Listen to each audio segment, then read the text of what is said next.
All right. Hello, everybody. I hope you can hear me. I hope you can see me. Right. Hello.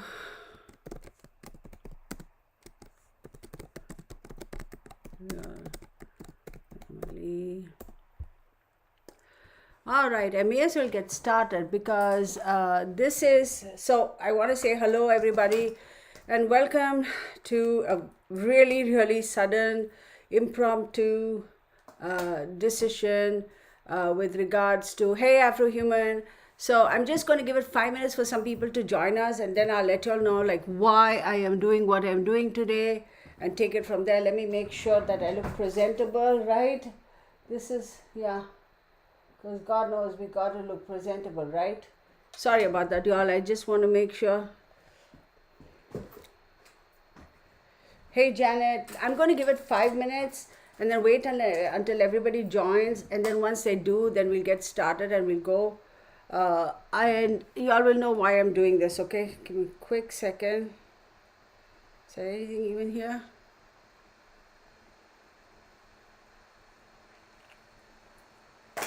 All right, where's my glass? I thought I had a glass of water. I haven't even topped it up. So I want to say first and foremost here, let me say what I need to say. Oh my God. Okay. All right.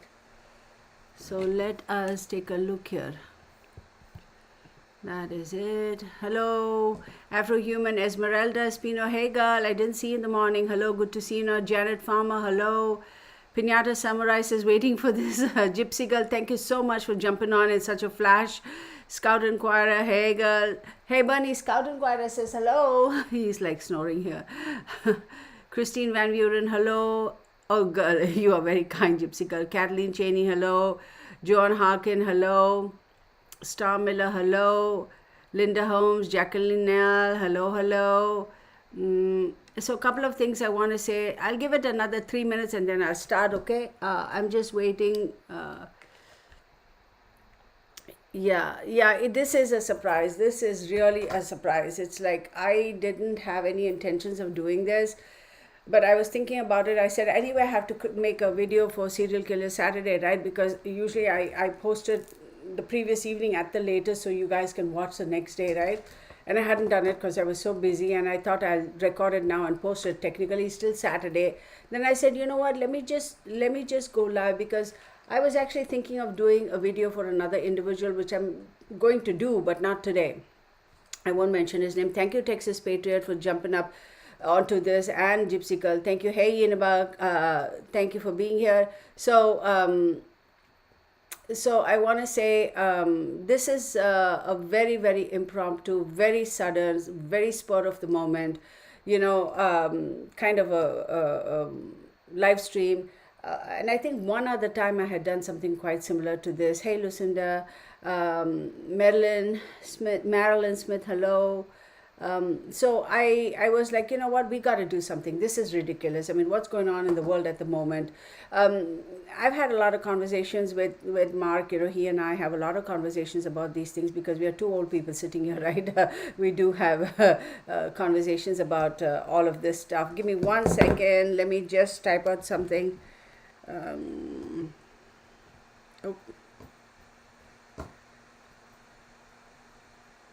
oh my goodness. Hang on 1 second.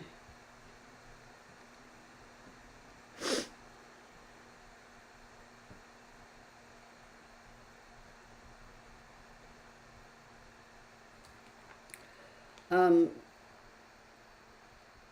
Hang on, y'all.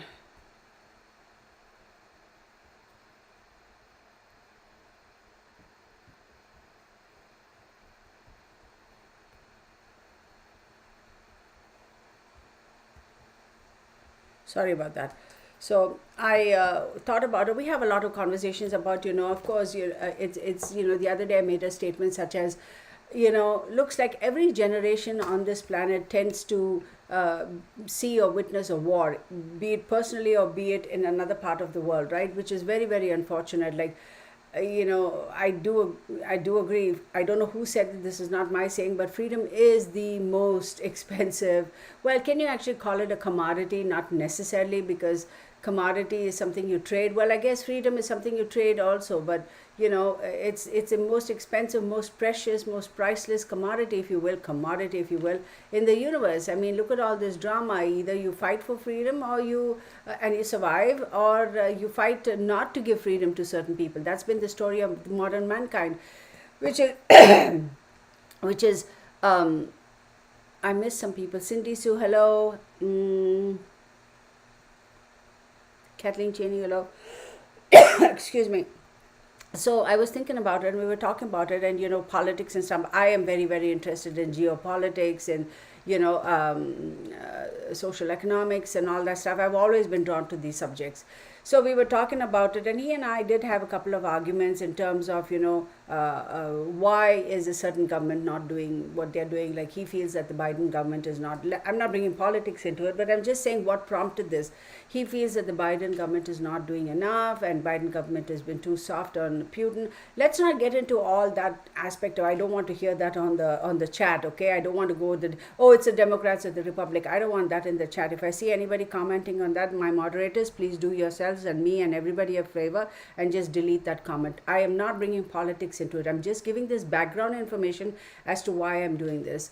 And then, of course, a lot of people like him. I'm not saying my opinion is the only opinion or the right opinion. A lot of people like him are not very cognizant about these things, like your geopolitics, like your social economics, macroeconomics, how the finances of the world work together. A lot of people don't know that, not because they're stupid. They are certainly not. It's just not their forte, right? You come and talk to me about, robotics, my eyes will be crossing over. I'll be like, what? That sort of a thing.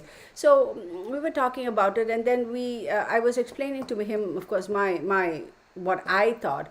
And he was right too. And I started getting angrier and angrier as I was watching the news channel. And I said, this is ridiculous. Why in God's world aren't we doing what we are doing? And I said, we should just go in there and hold on. Let me just open that window. I'm sorry. Oh, it's hot as heck in here. I'm itching all over. This is crazy. All right. Hey, my sidekick, how are you doing? So sorry about that. There has to be at least 1 second of me where I get off the seat, right? So, I was like, this is crazy. How did we let this get this far? But on the other hand, it's true, because America can take a very, very aggressive stance on this, and then we can end up going directly and bombing, Russia and all that stuff. And by the way, disclaimer, this is for entertainment purposes only. These are my observations, my opinions. Please do your own due diligence, do your own research, form your own conclusions.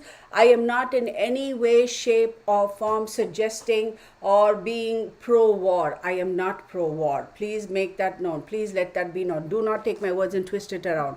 I don't condone war. Okay? So, it's a few, anyway. So, if America takes a slightly more aggressive stance, and let's say, for example, one of our fighters just flies over there and shoots down one of those Russian people's fighter jets, and that's enough. You're going to have world war. Keep in mind, Russia is a nuclear country.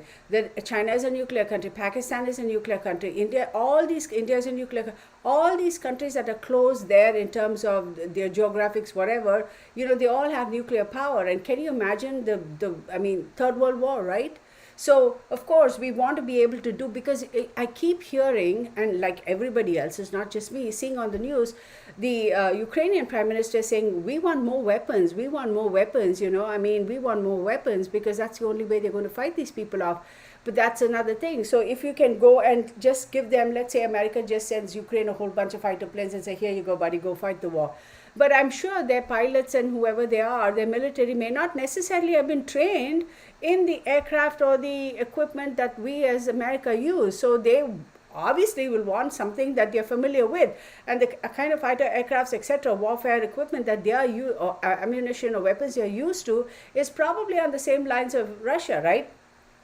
Think about that. It's like the Europeans follow, I don't know, pounds maybe, and drive on the right side of the road. Here we follow, I mean, kilograms. Here we follow pounds and drive on the left side of the road. So that sort of a thing. So it's very, very difficult also to mobilize, a warfare in a heartbeat like that and do all that stuff. Yes, they can do it if they want to, but to make sure it is the right kind of a not warfare equipment, right? Aircrafts and ammunition and that sort of a stuff that they are trained in and they can do. I'm not saying that the Ukrainians are not capable of using weaponry. Of course, they've clear. Look at that. I mean, think about it, y'all. I'm sitting. I'm going to say I'm sitting in little old Texas over here, and then something happens, God forbid, and they say, okay, come and take your weapon. We will need you to fight. Even if I go take the weapon, I wouldn't know what in God's world to do with it. I wouldn't even know how to hold that dang thing. I'd be like, okay, so I signed and I took, what am I supposed to do with this? Okay, I don't even know how to hold this thing properly. Forget loading and all that other stuff that comes with it. And if I don't even know how to do it, how the heck am I going to protect my citizens here, or people who live in the same my cohabitants, my fellow human beings who live in the city, state, or country? So considering that, think about how well those people, the average citizen, is doing over there to pick up and learn on the go and say, okay, fine, we are going to. I'm sure not every young man in Ukraine is in the military. I'm sure not every young man over there knows how to operate a weapon, or woman for that matter. So that's a lot that has been put on that country and that nation, and it's very heartbreaking. I just saw a little clip on the news that showed like the blue, the Ukrainian flag, that blue coffins like forever. Like, it was a very brief clip, just a whole bunch of coffins there. And people don't even know which one is which, who is who.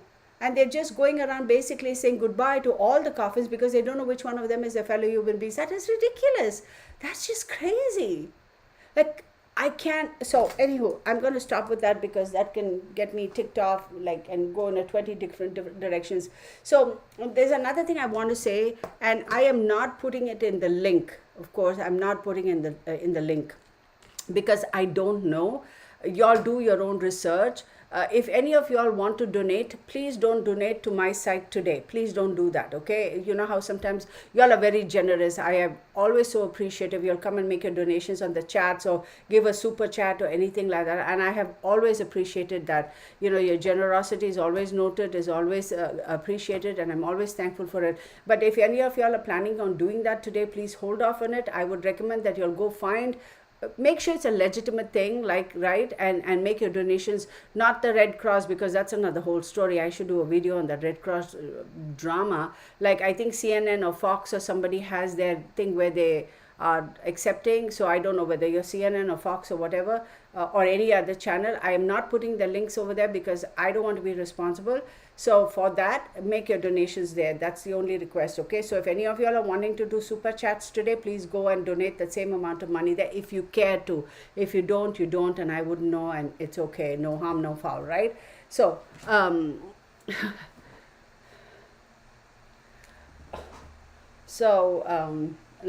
thing I want to say today is, with this particular live stream, please do not post any of your personal problems and personal issues and your personal stuff that's going on. I really don't want to hear it at the moment, okay? You know me, I'm okay other times, but right now for this particular video, please hold off on that. This is not the forum for that. This is solely for the purpose of the situation that we're having. There's a reason I said serial killer Putin, because he is. One more thing I want to make categorically clear. Let me make this disclaimer right now. This is for entertainment purposes only. These are my opinions and my observations. Please do your own due diligence, do your own research, form your own conclusions, and draw your own opinions. I am in no shape or form, in any way, directly or indirectly, encouraging or being pro-war. I am against war. End of story. Against violence of any sort. Okay? One more thing I want to say is, look, we all know, we are all smart people, we know it's absolutely a guarantee that not every single Russian citizen is supporting Putin. We know that. It's a communist country. They probably don't have a choice but to just hush and go with the flow, because their lives may be in jeopardy right over there. So let us not, please, as a people, as a people, as fellow human beings, let us not just blindly, I was reading, and I was watching on the news actually, or one of the YouTube news channels or on TV. People are targeting restaurants in America that serve Russian cuisine, or Ukrainian cuisine, or whatever. It's the most stupid, asinine thing. I want to know who are those people who are targeting these businesses, because I want to get a hold of them and slap some sense into their head. It's BS. What is the point of being violent and harassing these people who have clearly migrated from their countries because of those horrendous situations, and they've come here and working hard, not living off the system and trying to make a living, and you folks, not you, but some folks, they go and they're like threatening those restaurants owners and all that. That is just so much bullcrap. I mean, these people are not in any way, shape, or form supporting Putin, I don't think. So why are we doing that? It's crazy. So please let us not target the Russian citizens. Yeah, sure, there may be a few that are supporting Putin, but there are a lot who are not even, supporting them, and they don't have a choice. So let's be cognizant about that. Not every Russian is pro-war, right? I'm sure not every Russian is saying, yeah, Putin, go for it. Absolutely not. So this is not against the Russian people. This, our action is against Putin. We have to take action against him, not against the Russian people. And the sad part is, unfortunately, a lot of the citizens are going to get hurt in the bargain, right? So, which is very unfortunate. So let's get on. I'm going to try and keep this quick. I'm not going to do a 3-hour, 4-hour long thing, this one. So, yeah, there are a lot of people who are helping. So what I did, I'm going to look at this. I looked at, no, I don't want to do that. So I looked at the astrology, and I also did my stuff for Putin. So Putin is a Libra, and he has 7 and 7, which are his most prominent homes. So the 7th house, okay, 7th house talks about friends, contracts, marriage, relationships, etc. So of course marriage is not the issue here. Contracts, friendship with other countries, right? So political alliances, it's so prominent right now. It is make or break for him in his chart. Then Zelensky, he has 6 and 5. Zelensky is an Aquarius. So 6 talks about work, health, discipline, and habits, and 5 talks about love affairs, speculation, and kids, etc. But obviously love affairs and kids is not the subject at hand. It's speculation about speculation about his the political situation in Russia, the whole in Ukraine, the whole drama that's going. There's a lot of speculation about Ukraine itself, and a lot of speculation about what's going to happen to the country. There is no speculation on Zelensky, because everybody has seen what he's to be, what the kind of person he is. Y'all, I'm extremely sorry. I'm going to take a quick break for 5 minutes. I shall be right back. I have to do this. I will be right back, okay? I'm sorry I'm leaving all in the lurch, but go ahead and feel free and have your chat. I'll be right back. Oh my goodness. Nothing, I'm on live, so...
honey.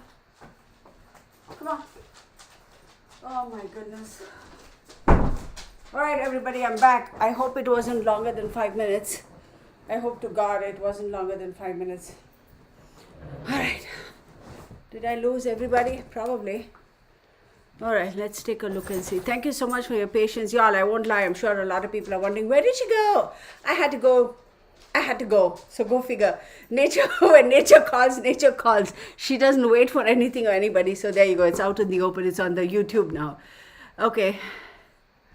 All right, let's take a look now. I want to go take a look at their astrology charts. Let me see that. So what I did was I did compatibility for both Putin and what's his name. I'm going to touch a little on astrology and then we go. Now, I did find his date of birth and his city and state of birth based upon what is available on the internet, right? So that's based upon that. So how accurate that is, one can only guess. So let's take a look.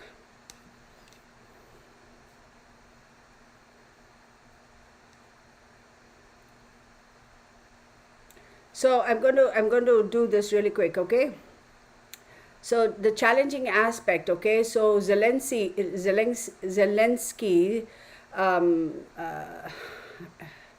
the sun is squaring Mercury. I won't go into any more details. So what that is telling me is that it is a very challenging aspect, as we all very well understand. There's clearly a lack of understanding on mental levels between the two persons. This can cause frequent disruptions. As we've seen, this is not the first time Russia has attacked Ukraine, correct? We know that for a fact. This is not the first time.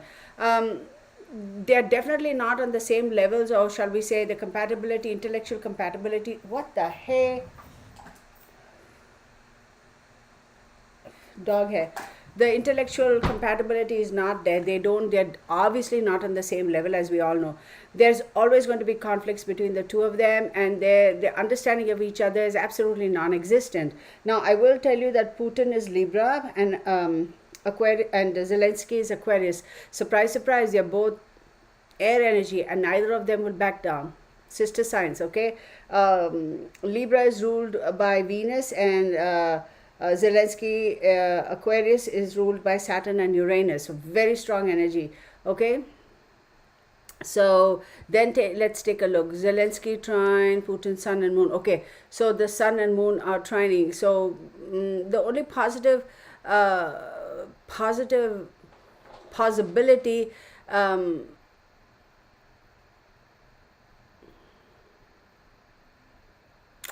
if they truly did, if the only saving grace is if they truly did, and they have lost this opportunity, if they truly did, and if they truly wanted, they could have come to a better understanding way before this decision has been. Well, that's common sense. But I'm also going to say they have had 3 other occasions in the past where they could have formed a partnership, come to an agreement, that sort of a thing. They don't much necessarily appreciate or respect each other's company. That's a fact.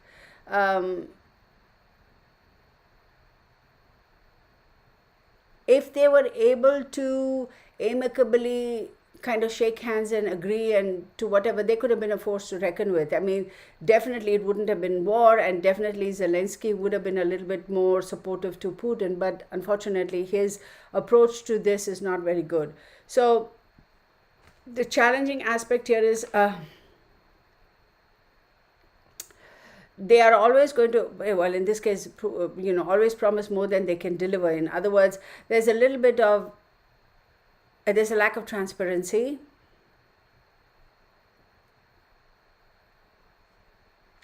No, y'all, any which way you cut it.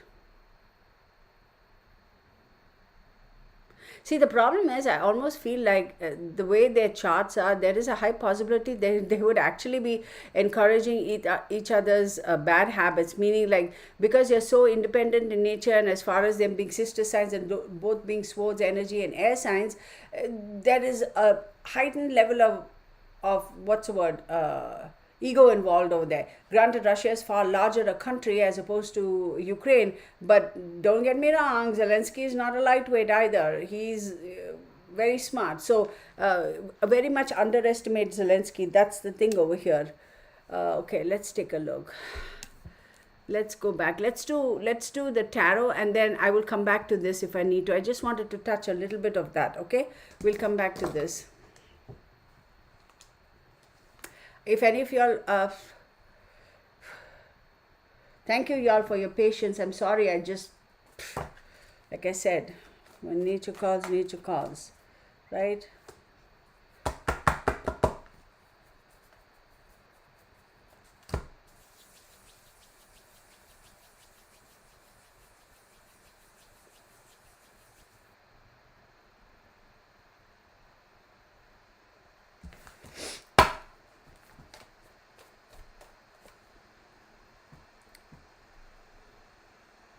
Uranus, am I surprised?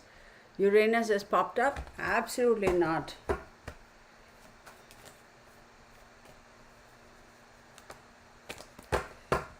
So for Putin, the 7th house is, he's a Libra, right? So 1, 2, 3, 4, 5, 6, 7th house is Aries, right? And Aquarius, so both 7th house aspects, Aries, oh my God, okay. 6th house, he's an Aquarius, 1, 2, 3, 4, 5, 6th house is Cancer, right? 1, 2, 3, 4, 5, and Gemini, Mercury, wow. Okay.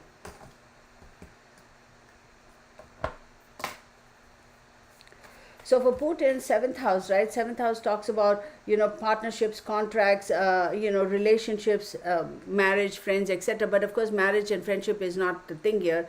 We are talking about his intrapersonal relationships or his relationships with other countries or with foreign power, right? So 7th house, very, very, very prominent. 7, 7, 7, in my face 7.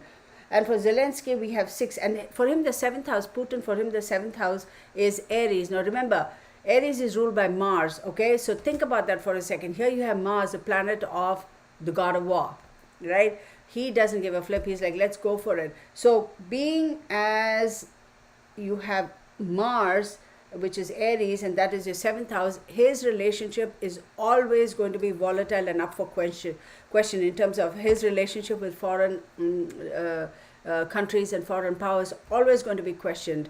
I don't think there's anybody ever, of course we all know this, I don't think there's any, who is this ding dong?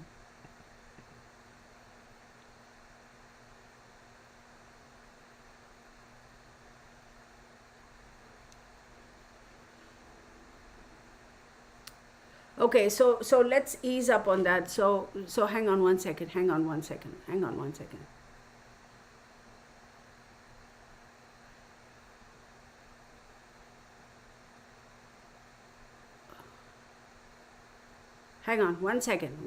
I saw it. Thank you, moderators, for checking that particular line.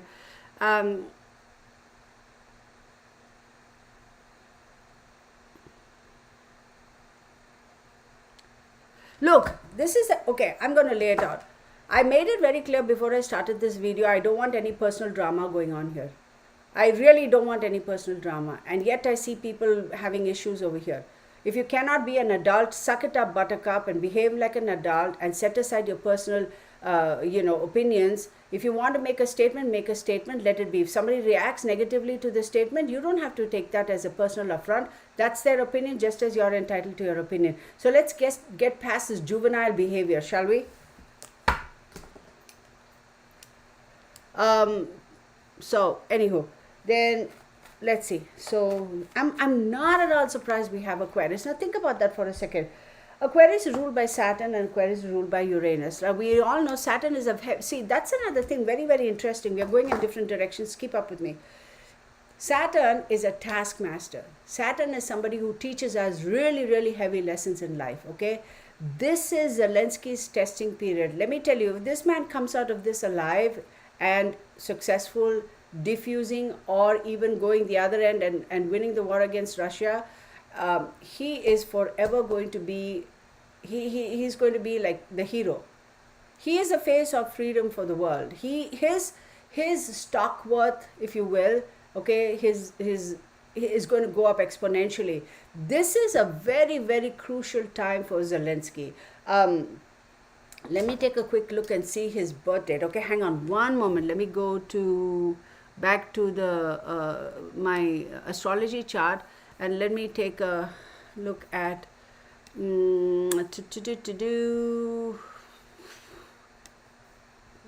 okay,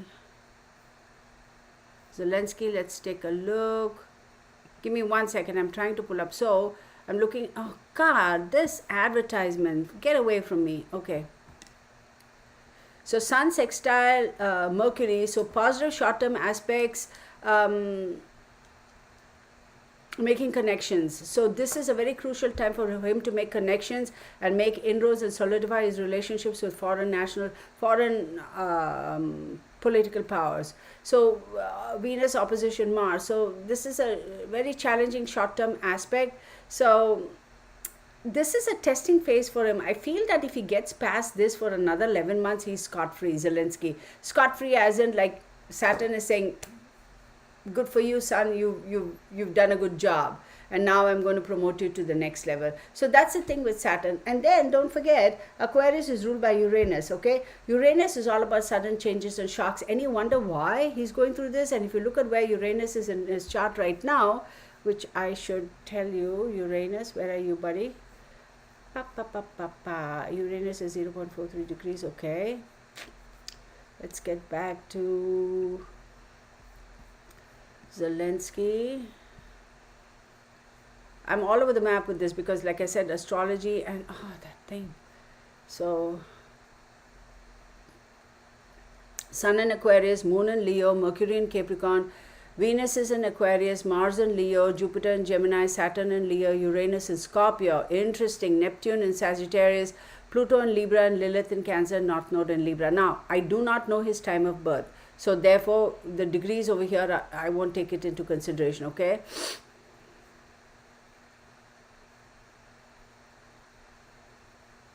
See, one of the standout characteristics of this individual is that they are not willing to follow the beaten track, okay? So very much cognizant of advancement and progress and improving and going forward, and that sort of a attitude this individual has. He's very independent, very progressive ideas, but unfortunately, and there is a little bit of negative side to it too. His weakness is, can be slightly rebellious and can be revolutionary in spirit too. So obviously with somebody like that, they are not going to just blatantly accept authority from some ding-dong, ding-along sitting somewhere and saying, I'm bigger than you, I'm going to tell you. This guy is not going to do that. He's never been that kind of a person, and he's not. Let me get back because I can lose myself in astrology so fast in a heartbeat that it's not even funny. Let's pull on some cards for this. We'll go back and forth, okay?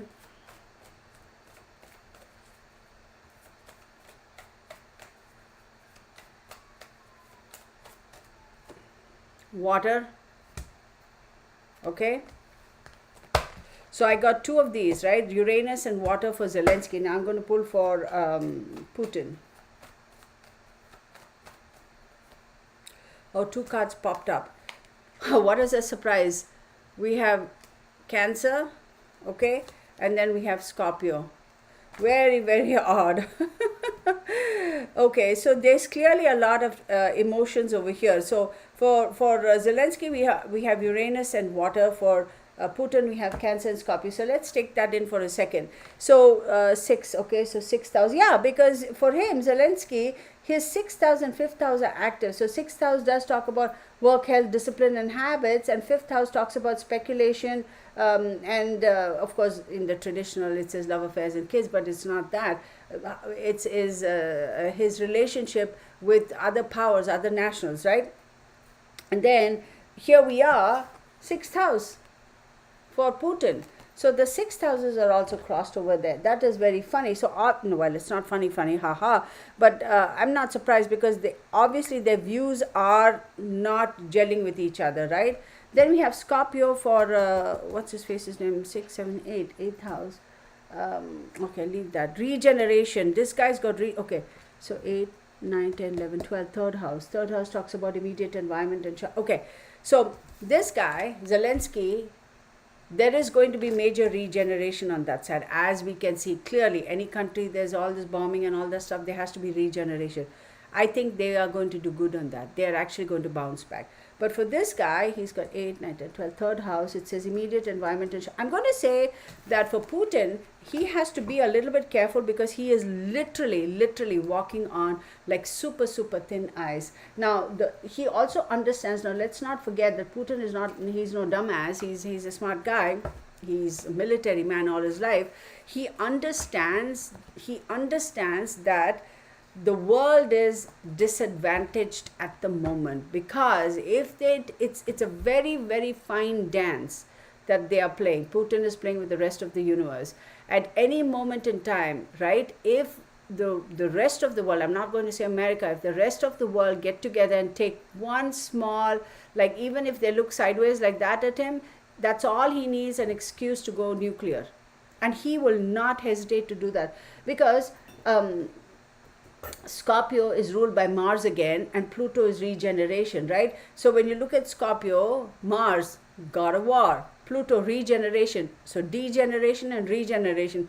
For him, it's all about trying to make Russia what it used to be way back when, basically own all of Europe type of thing, right? Now, another thing I want to say with water and Cancer over here, I am not surprised. I am not in any way, shape or form surprised that Russia has, if you look at the latest news, most of the, I'm not too perfect on the geographical thing, the Baltic Sea, am I right? Most of that has been cut off for Ukraine. And of course, most of that is coming from the waterways.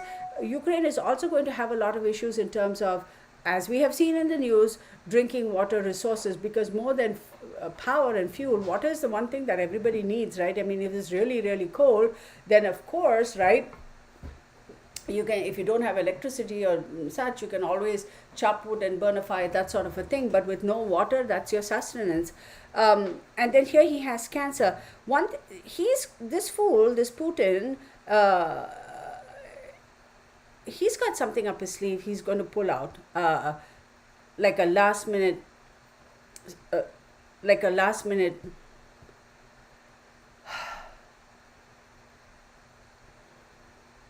He has a bigger hidden agenda than just occupying Ukraine. He's got one trick up his sleeve, and he is going to pull that. I'm not trusting this fellow for anything, because this fellow, like, even though he may get a little pushback from the rest of the universe in terms of, we are going to cut off the SWIFT services, which is a smart thing to do, really, but it is. But in all honesty, seriously, why do they even care about SWIFT when they have cryptocurrency? Duh. And you mean to say Russia doesn't know anything or have any knowledge about crypto? You think this guy wasn't prepared for all this? Of course he was prepared.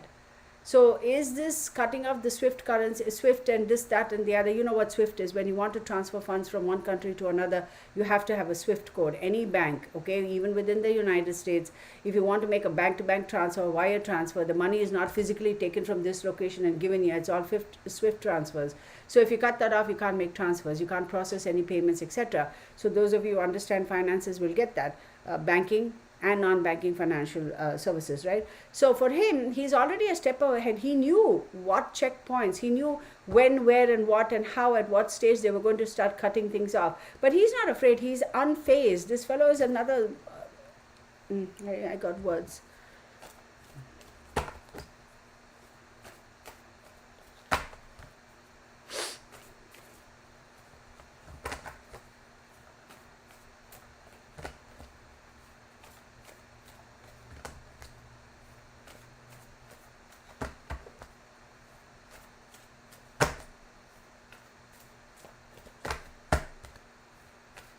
Show me for Zelensky, please.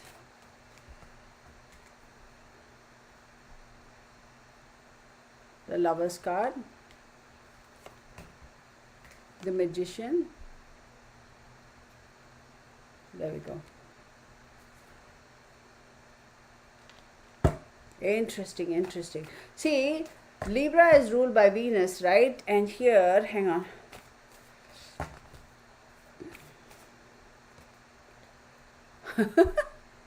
Are we surprised? The Devil card for Putin.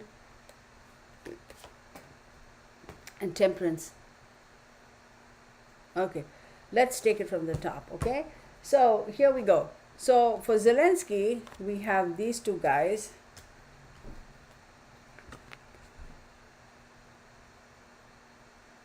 Okay, you may not be able to see properly, but Uranus, and then the Lover's card, water, and the Magician, Cancer and Diable.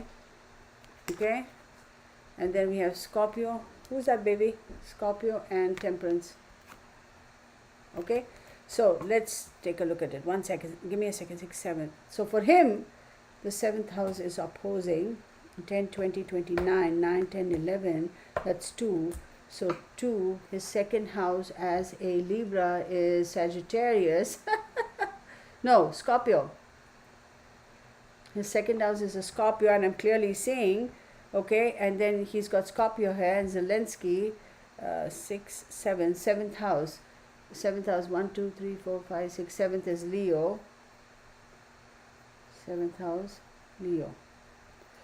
So there is a clear, this has been something that's been going on for years and years. Now it's not just Zelensky. I'm going to say this though, regardless of whether Zelensky was in power or anybody else was in power, Putin would have taken the same action. He would have done this one way or the other. He desperately wants to be able to amalgamate, absorb that country to Russia. Now with the Lover's card as we know talks about friendship, partnership, duality, etc. And it is a Gemini card. Now Gemini is ruled by Mercury, okay? So 1, 2, 3, 4, 5, right, 1, 2, 3, 4, 5. 5th house, he's got Mercury right here. No wonder Mercury popped up. Anyway,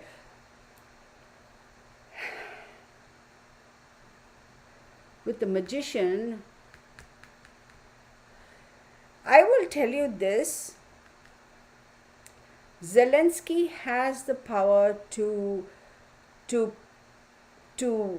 push other world governments to get more involved, okay?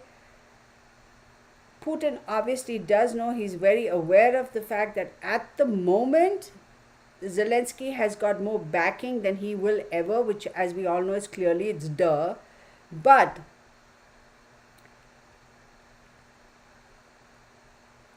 give me 1 second. 15. So it's Capricorn. So he's got Capricorn here, which is Saturn, and then the Temperance is Sagittarius. Oh my God, I can't, y'all. This is ridiculous. It is so overlapped, their energies.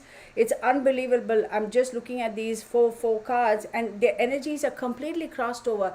These two are bound to butt heads. I'll tell you this though, if there is going to be an ending to Putin, I wouldn't be surprised if Zelensky is the one to cause the end. I wouldn't be surprised. Now, is Zelensky going to go and shoot his head off? Probably not, but in a political way, he's going to put an end to this. I don't think Putin realizes that.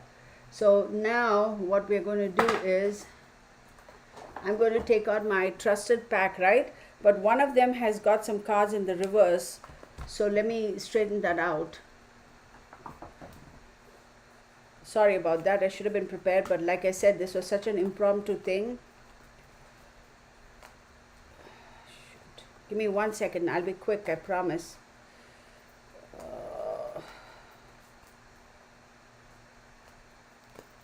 Okay. This shouldn't take long. Oh, I'm hot now. Jeez.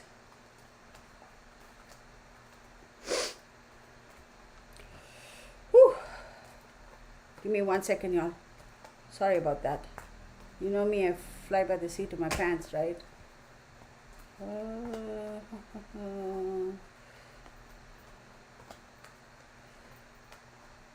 I'm all itchy all over. I don't know why. That's because I spent some time in the sun yesterday or day before.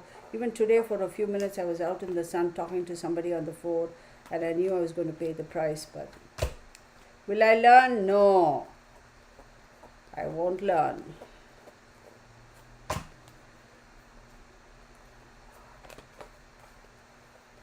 Almost there, almost there. One last card. Okay, there we go. There we go. Great. Because I want to use the same deck for both of them. Okay, so I'm on my left is Zelensky.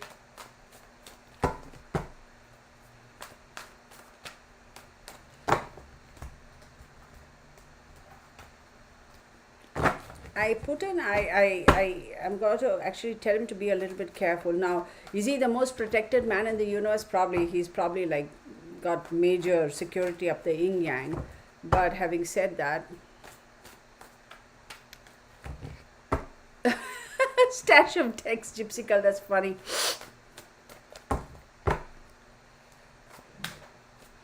I'm very, very concerned about Poland and Belarus, more so Belarus and Poland, I should say. Poland, I think, is a little bit more against Russia, but Belarus, I'm so disappointed. I'm not surprised. All right, let's go. Both cards are shuffled, decks are shuffled. Okay, let's pull some. So this side on my left is for Zelensky, and on my right is Putin. So okay, definitely a partnership is coming up with him. Ace of Swords, he absolutely has clarity of thought. I'm going to do that too, so that way we'll know. Ha! Okay, you can't make up this shites. Oh, yeah. It's a very Capricornian card, and him being a Libra, let's take a look at Capricorn. 1, 2, 3, 4, fourth house.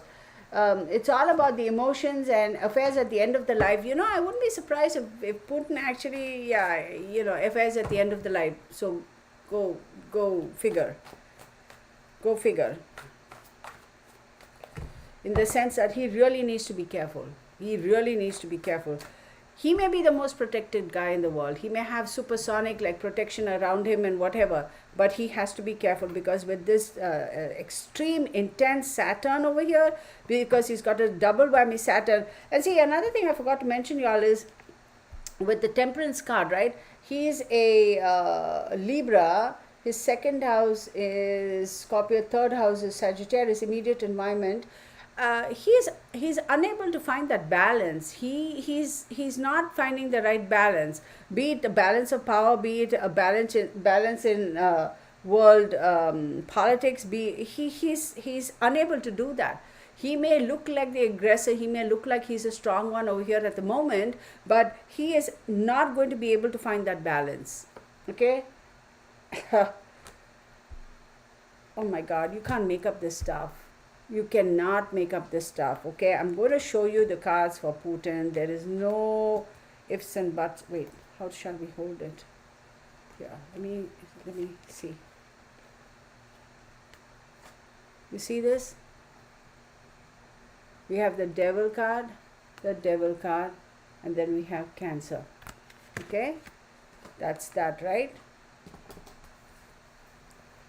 Then the second thing is Scorpio, Temperance, right? Four of Swords. As we know, the Four of Swords, right, it does talk about retreat, renewal, rest, solitude, and that sort of a thing. Now, like I said, with Scorpio is ruled by Mars, right? And then he's trying to find balance and then retreat. So is he going to retreat back? He will. I do believe he's going to retreat a little bit.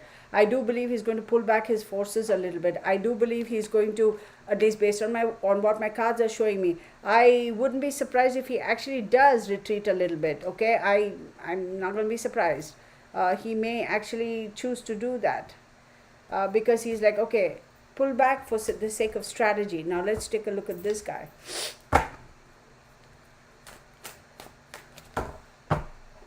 Hey Lucy Green, welcome. A lot of new people here. That's okay. Be as long as we are respectful of each other and okay, fine. We all have our opinions. Let's agree to disagree. Let's keep it at that, okay?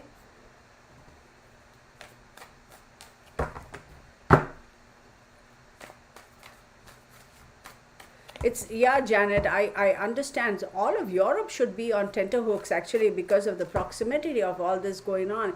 It is in Europe. It's crazy, right? It's absolutely crazy. Temperance. What are the odds that we get Temperance for him too?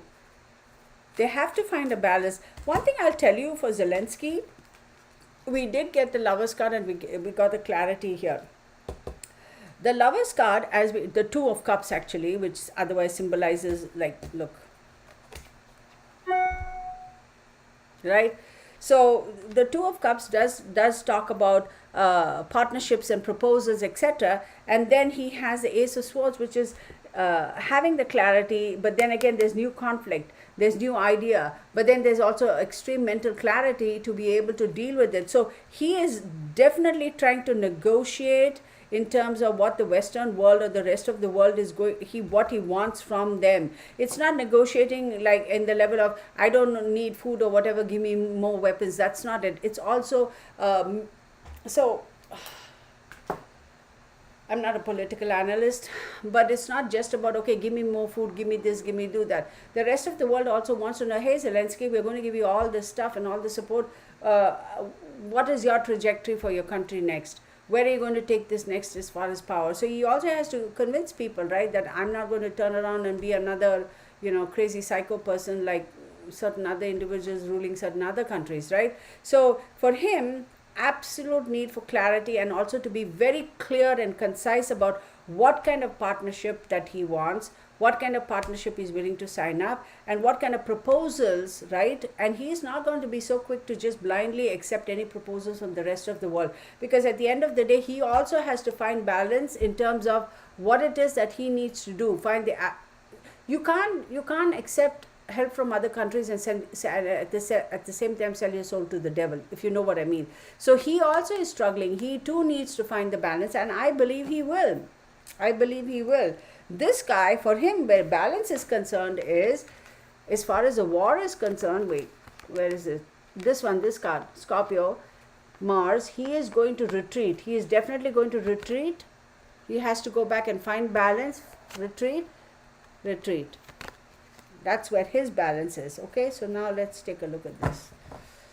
Hey, Kama. Hey, Wendy Gillis.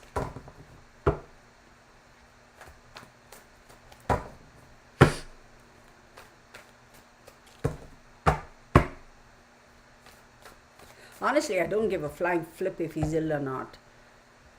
Seriously, I don't. But I want to tell you all one thing, y'all.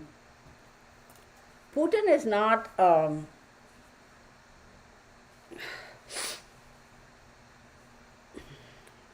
I am not convinced that Putin is mentally depressed or anything. He's very smart. Somebody here, American Fido says his face is swollen like he's on steroids, the type of steroids when you are sick. Well, it could be, but on the other hand, hey JLo5, on the other hand, he could just be eating good caviar. So,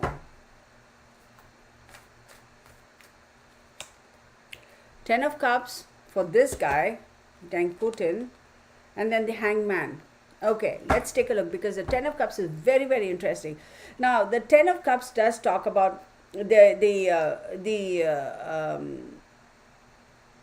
contentment, the love, the support, the peace, the having joy. His country is his home, having all that happiness, right? Having everything, right? Emotions, everything. Happy life, happy life, happy life. But right after that comes the Hangman. So all that is in limbo. So all this happiness and all that he's wanting and expecting, that he has promised his followers, that going and taking over Ukraine and this and that, I'm going to increase the size of Russia and this is going to make us more powerful and more happy and all. Is he power hungry? Yeah. All that is in a state of limbo. Hangman is in a state of limbo. Hangman is being forced to look at things from a different perspective. Hangman is, hurry up and wait. Hangman is, okay, you need to go back to the drawing board and reconfigure, because what you're doing thus far and working towards happiness is clearly not working for you. You are getting a lot of pushback, which you didn't expect, or maybe you expected, but you still have that ace up his sleeve. Remember I told you he has that ace up his sleeve, and he still hasn't, he's like, yeah, okay, fine, I'm going to wait. I'm going to show them that I'm reconsidering and considering, but finally I'm going to pull that ace out of my sleeve and I'm going to go boom. That's him.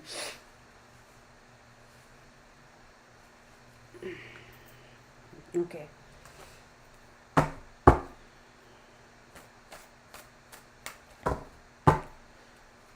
Thank you, Cindy. Janet Ark. Oh my God.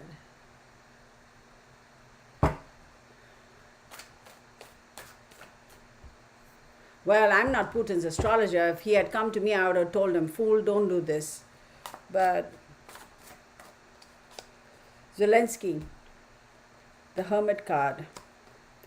Five of Pentacles, clearly. Okay, let's stop. For Zelensky, we do have the Hermit card. Oh my goodness, girl, calm down.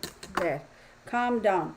So with the Hermit card, right, we know the Hermit card is a Virgo card. Now Zelensky is an Aquarius. So hang on, 1, 2, 8.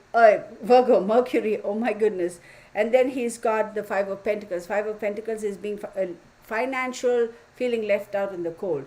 Now, with the Hermit card, as we know, it talks about looking inwards, trying to find a way, trying to heal. Absolutely, he is in a situation where every decision he makes, every single decision he makes is going to affect the people of his nation. He is responsible, right? I mean, for his nation, he's the leader of the country. They're all going to look towards him. So he is walking a tightrope, right? He has to make sure whatever decision he makes is going to be beneficial for the people, right? So for him, trying to find a way, continuously searching, trying to find a way. I need to find a way out of this. I need to find a way out. His frustration is the world, the governments of other countries are not acting fast enough. Let me tell you, he's not dumb. He understands that this is a tightrope, right? This is a very fine dance.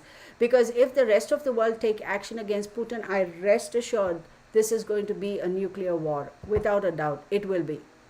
Because Putin just doesn't give a flip anymore. He's basically saying, bring it.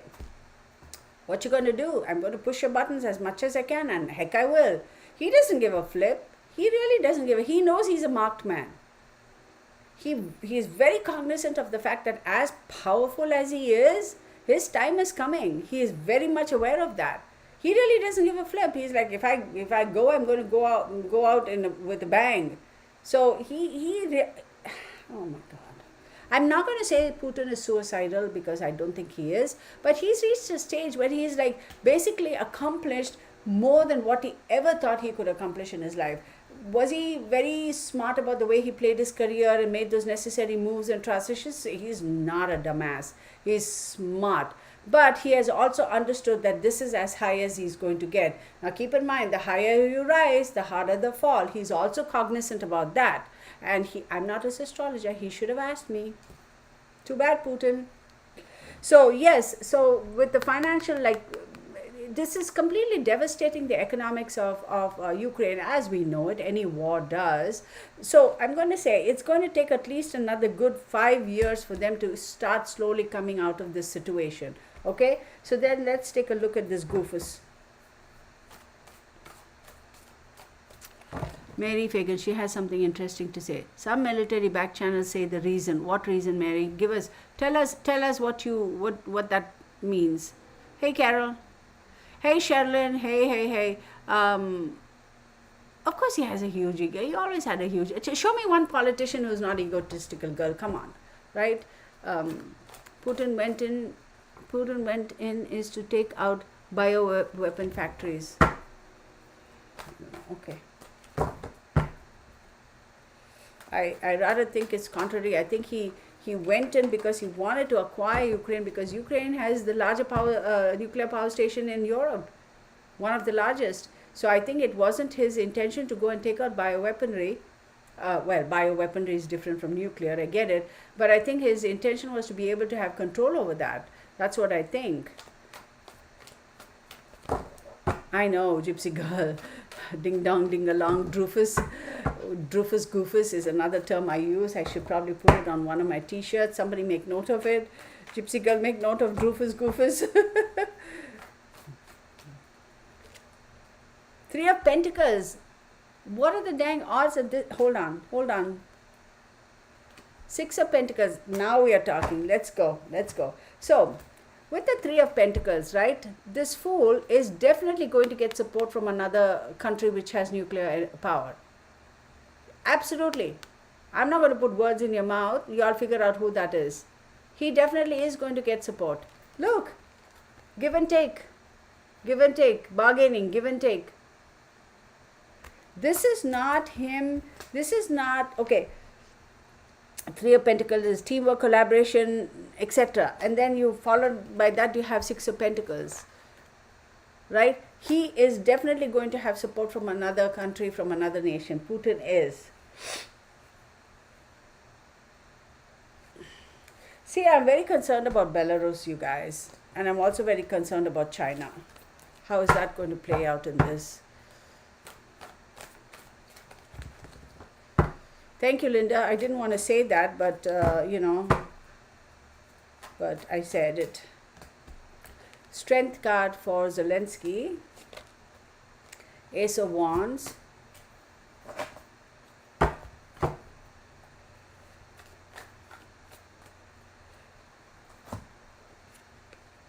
Two of Wands.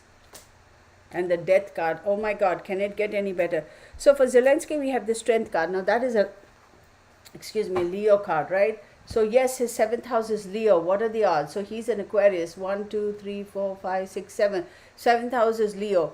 And the Strength cards, as we know, it always says to use your head, not your heart, courage, power, stand in your power, hold your power, have the fortitude, be. But then he's also got the Ace of Wands, the inspiration to create something new. But this also means that he is taking control. This guy, I feel Zelensky is going to come out of this, at least based on what I'm seeing now.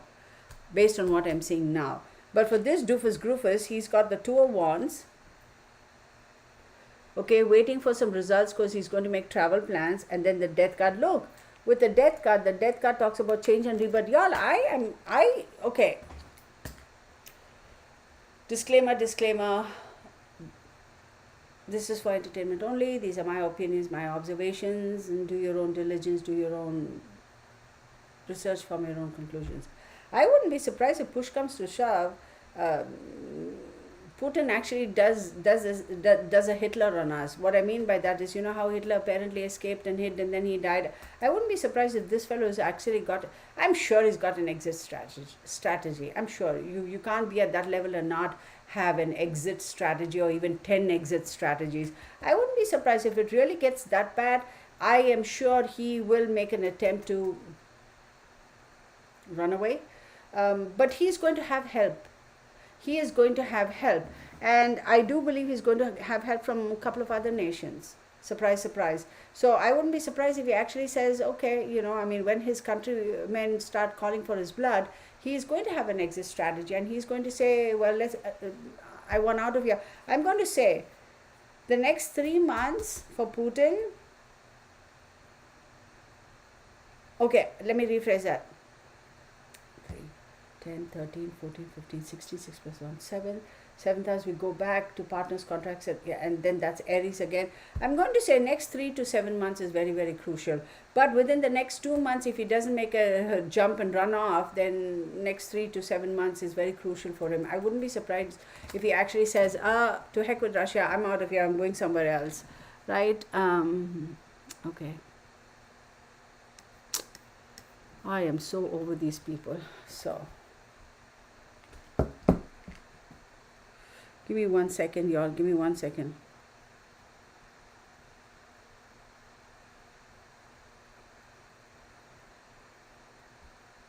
Hang on 1 second.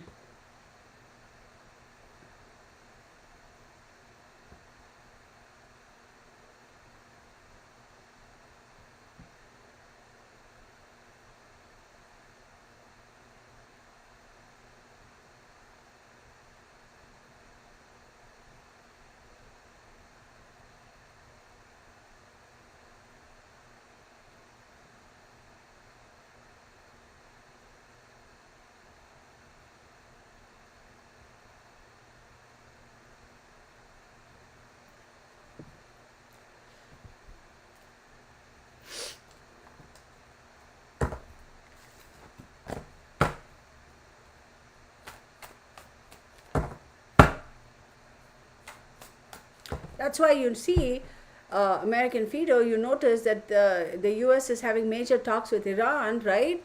Major talks with Iran. So I'm like, why? Why do you want to go have...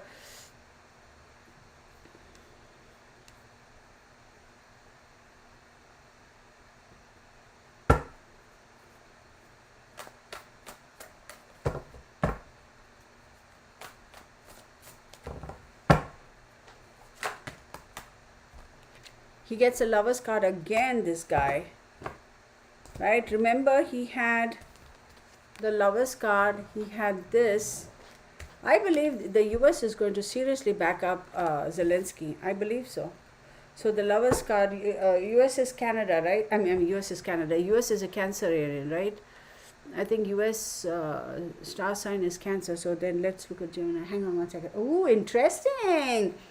Okay, let me pull one more card and let's get to that. We have the Three of Swords, but hang on, all is not lost. Because Aquarius 6th house is Cancer. 1, 2, 3, 4, 5, 6. And I think US is a Cancer country, right? Cancer country as in the sun sign. So it's very interesting. But we also have the three, which, so I do believe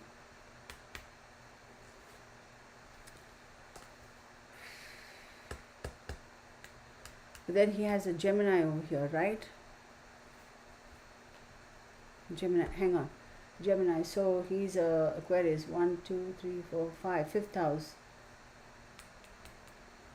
See, hang on, let me pull one card because I'm not liking this. I don't know why he has a betrayal, Three of Swords.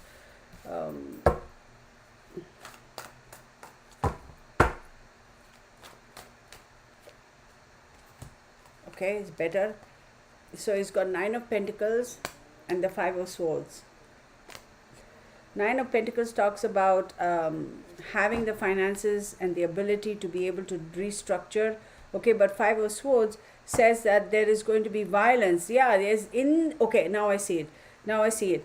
The support that he thinks he's going to get from Europe is not so forthcoming.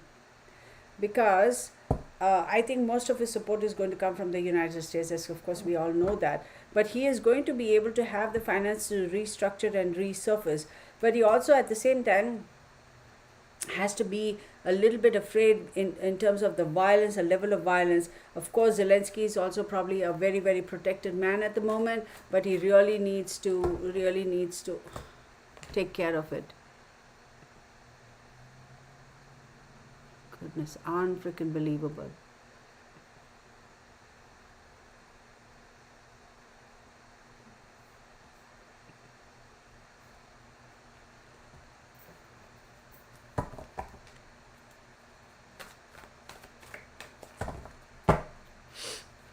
Yes, let's not talk about what another channel said or what another tarot reader. Really, I don't give a flip. Everybody has their opinion and they are entitled to their opinion. I really don't need to know what another channel said or what another tarot reader, astrologer said. It doesn't matter to me. I'm doing my own reading. So there's no need to come here and make all that known because it doesn't affect me in one way or the other. It's not adding any value to this forum right here.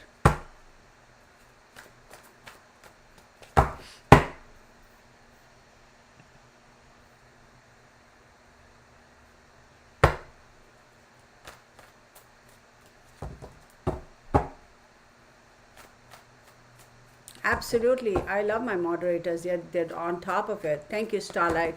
I know I've got some great moderators here. Thank you so much. Because they understand how I want my channel to run. And they have been very supportive. So thank you both. King of Pentacles. Interesting. What are the odds? So this guy, Putin, has also got the Three of Swords, but he got the Three of Swords with the King of Pentacles, right? And this guy, he got the Three of Swords with the Nine of Pentacles. Oh. Very interesting. So let's talk about the King of Pentacles though. Sanctions, absolutely. They're going to have sanctions up the yin-yang, y'all. If they haven't already, like what sanctions the world has put on him is not enough. He's got more headed his way. I wouldn't be surprised if the Russian economy is going to hit a low point. I mean, as we all know, Bunny, doesn't your neck hurt, baby? Bunny. It's so odd. He's sleeping there with his chin on the windowsill and it's like slightly elevated. I don't know how he's okay with it. His favorite position, he sits there and watches everything. More sanctions are coming towards Russia, but that is not going to stop him. Russia is going to feel like he's betrayed, and this betrayal is going to come from Here, let me do one thing, okay? Y'all are going to hate me for this. I apologize. I want to get my numbers out and get my letters out. Keep them separate, okay? Just bear with me. Because this is different. Sorry, y'all. I know I should have, like I said, unfortunately, this is very impromptu. So, you know, so I didn't have time to organize all this. I just want to get the letters and the numbers separated, okay? Because sometimes it kind of, okay. Oh, come on, honey. Ah, ha, ha, ha.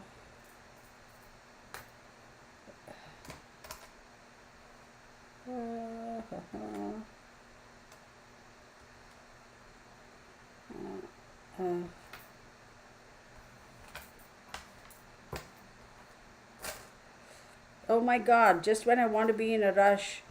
Darn it. Oh shoot, come on girl, get it together. Right? Almost there, almost there.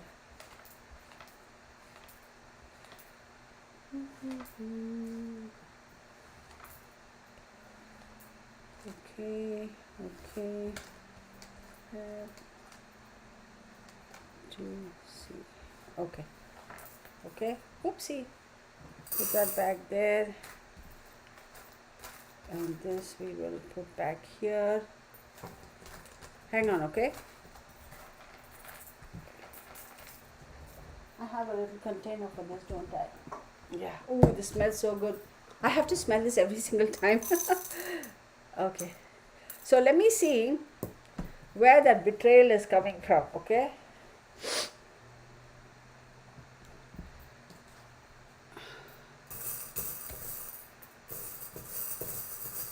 For Putin.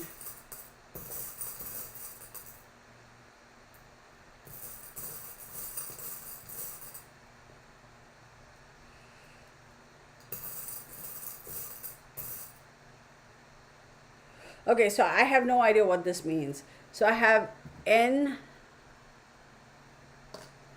y'all look it up, okay?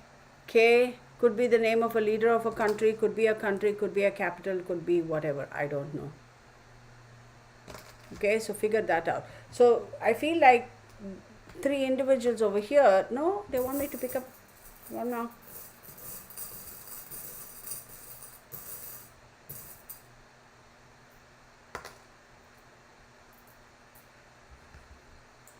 Then I have, they wanted me to pick up my usual 7.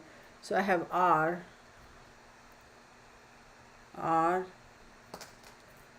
L, D, J. I wouldn't be surprised. Let me type it down. Yeah, NK is not Korea, right?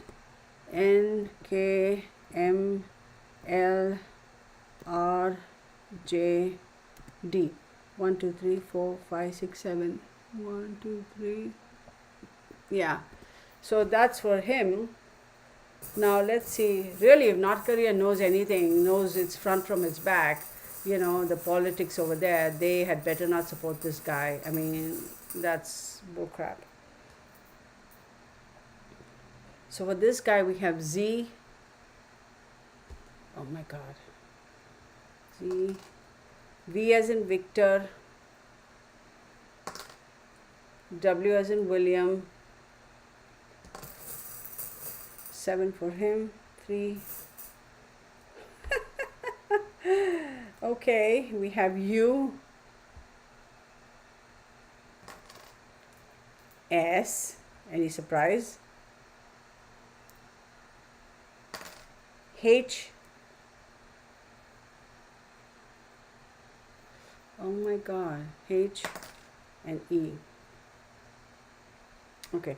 So then I'm going to say H, E, S, U. H, E, S, U. That's 4. And then we have W, Z, and V. I don't know what this means. So, oh, I'm hot, y'all. Whew. Let's continue on, shall we? Lushenko might be. Who's Lushenko though? Who's Lushenko? I don't know who Lushenko is. How the hey J-Lo did you get Trump? Crazy. I don't know who Lushenko is, honey. Well, Zelensky, of course. J&D, Japan and Denmark, yeah. Oh.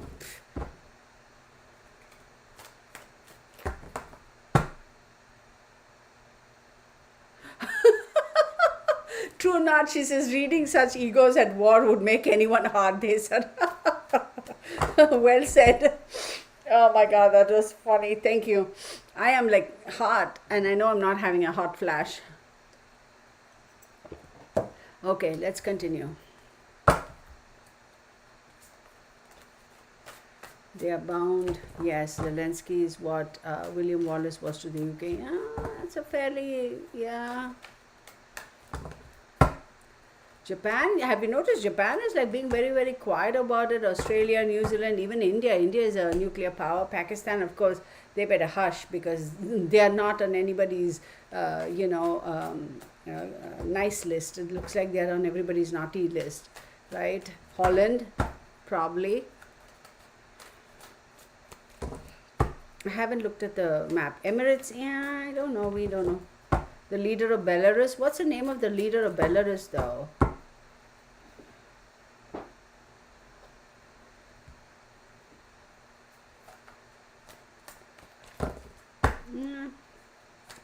What's the name of the Belarus leader, though?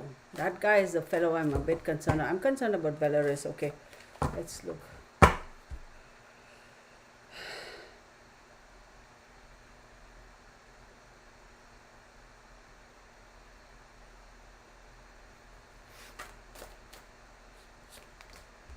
Three of Cups.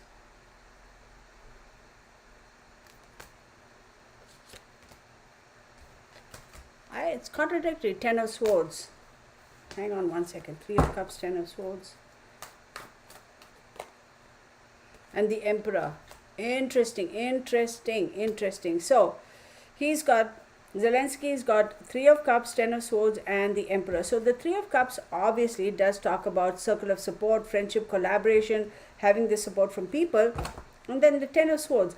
The Ten of Swords talks about complete and painful ending, hitting rock bottom, and then comes the Emperor. So I'm going to tell you one thing though, as far as this guy is concerned, I believe even though he has that circle of support, even though he has all the support of whatever nations or the powers of the world, right, he is definitely going to feel like he's hit rock bottom. Okay, absolutely, he has already hit rock bottom if it isn't that bad. Oh, I didn't know. India's News Today channel is in the heart of the action. Oh, I didn't know. Anyway, so I have to look at that. So he definitely feels like he has hit rock bottom. But then again, all the support that he was going to get, he feels that it hasn't come in time and not enough of it. That's why he feels like he's hit rock bottom. But funnily enough, he gets the Emperor card. Now keep in mind, he's an Aquarius. So 1, 2, 3. His third house is Aries, and third house talks about immediate environment. With the Emperor card being here, which is ruled by Mars, let's take a look and see what that means. Okay, so I got 1, 2, 3 cards. Let me get a clarifier for that. Four of Cups. I feel, see, now this, okay, so I have to say, he is feeling like he's hit rock bottom because the support he was supposed to get is not enough. He is looking towards the main source. Which country, which power, which president in the universe, you can say, has this kind of would this be applicable to? Now let's not get into politics. Let's just Democrat, Biden or whoever, let's not do that. But the United States president, right? And, okay, having said all of that, this is the offer. Zelensky is saying, yes, I know, but that's not it. I want more. But this is also leading me to believe it's the United Nations. The chief of the United Nations. So we did, how many cards did we draw here? I want to draw the same number of cards, 1, 2, 3, 4. Let's pull the 4 for this fellow here. Okay, my max is, thank you Texas Patriot. I didn't, Alexandra Lushenko. Thank you Gypsy Girl, I didn't see that. And I did say S and L to Lushenko. So yeah, I'm not trusting him very much. I don't trust a Lushenko guy. I actually don't.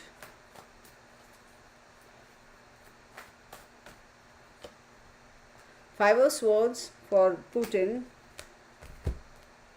Page of Swords, Six of Wands, and then the High Priestess. Oh my God. So I'm going to say the Five of Swords does talk about, violence and abusive relationships, etc. With the Page of Swords, it is telling me that there is a lot of gossip, there's a lot of talk, there's a lot of, as we all know, clearly the whole world is watching. But here's the thing, the Six of Wands, and then he gets the High Priestess. Six of Wands talks about victory, of course, and the High Priestess is ruled by the moon. He is going to be victorious in a certain aspect. Remember I told you he has an ace up his sleeve, he has a card up his sleeve that he's going to pull out at the very last minute. He is going to feel victorious, okay? But with this, the High Priestess showing up, I do believe that there's still something that is hidden, okay? And this is telling me he's not going to rush in and pull out that ace up his sleeve. He's holding on to that. I do not know what that secret is. He's holding on to it. But with the High Priestess card, I'm also wondering which one of the other nations has a female as the head of the country.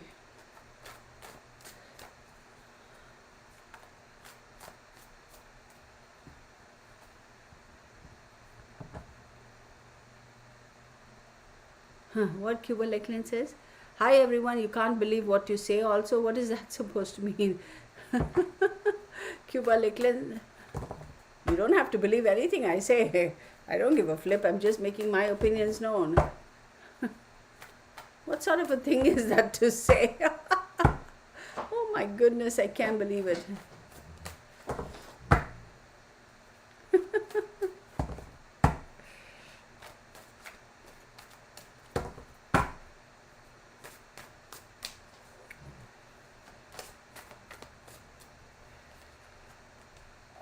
And Zelensky has a devil card.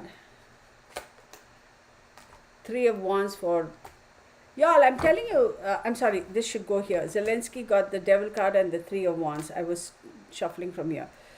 So Capricorn, right? He's an Aquarius. Capricorn is his 12th house. Oh, interesting. So 12th house talks about karma, hidden supports and institutions. He's got some support. It's just that I'm going to say this about Zelensky. His frustration is I'm not getting enough. But we have to understand the repercussions if the US were to go in or the rest of the world were to go in and say, okay, here you go, here's our support, we're going to give you 100%. It takes just that one small little decision, that one small step, that one fraction of a microscopic second that can turn this into Third World War. And I think Putin is egging for that. He's waiting for that. Putin wants that. He's very contentious. Cuba Lakeland, you make me laugh, girl. Whatever. I was for a second, girl. What are you saying? Okay then.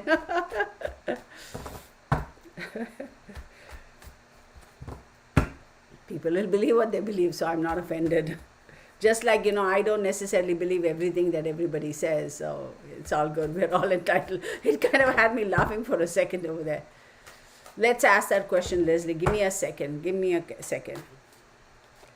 So we got the Ace of Swords, and then we got the Nine of Swords. Ha!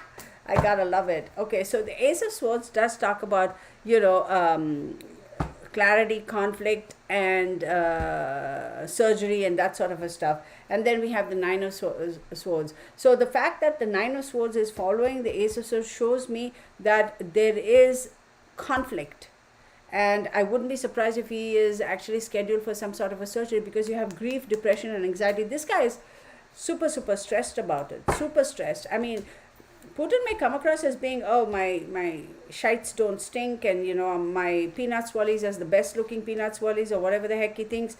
But he's under a lot of stress. But then again, we also have to have to say, when you're in that level of politics, I mean, you take any president of the United States, when they come in, they're all looking peppy and, all that. A couple of years down the line, you can see the toll that it has taken on them, right? So being a world leader is not a joke, regardless of what country you are. I can understand that. But could that be some of the stress? Yes, but I do believe he's scheduled for some sort of a surgery. I wouldn't be surprised. But he has a lot of grief, depression, and anxiety. And, well, is it any wonder why? He just did it to himself, doofus, right? So,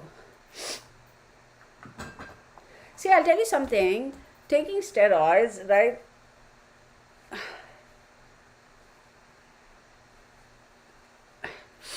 Taking steroids,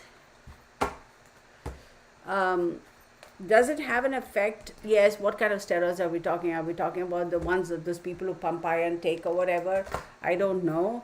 But steroids, different steroids have different effects on your body, right?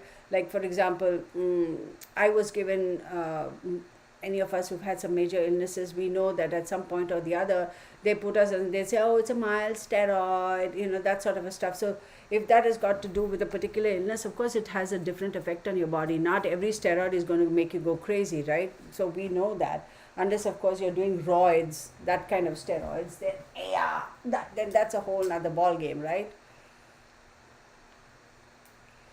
Okay, so I'm going to take a brief respite and say any questions. And I said this is going to be an hour, and here we are, an hour and a half later. Angela Merkel. No, Angela Merkel is not a chancellor of Germany anymore. Did she not step down?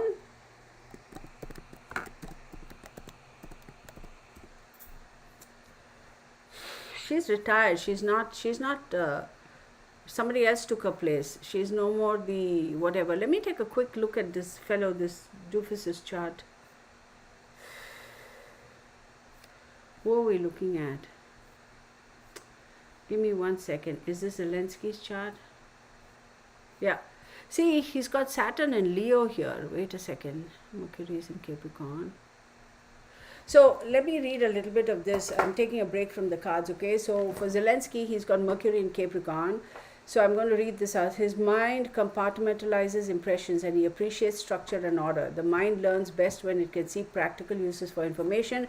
Resourcefulness, reflective, deep thinker, a fine and vivacious mind, may undertake lengthy studies or, if circumstances do not allow, will teach himself. A rational person can be pessimistic, skeptical, and sarcastic, possessing a very sharp sense of humor, notices everything. I've seen those shades of humor in him. This is the part that I wanted to read. Mars is in Leo. So Mars represents a desire for action and physical energy, right? So Mars is in Leo. The position of Mars gives a drive for significance. Mars and Leo individuals possess a strong need to create in some way, and they are determined that their lives have not only meaning but significant meaning. This is a particularly vital position for Mars. Passions run high, and so does desire. There is a strong will that gives these natives such much staying power. Though Mars and Leo people will enjoy the pleasures of risk-taking, they generally have a strong sense of reason at the end of the day. Mars and Leo people often have well-defined ambitions. Rarely will you find a person with Mars in this position who lives life without a true sense of a calling. Oh my God, how apt. They act with authority and power, and their personal magnetism generally endows them with the ability to get what they want. This guy, we all know he is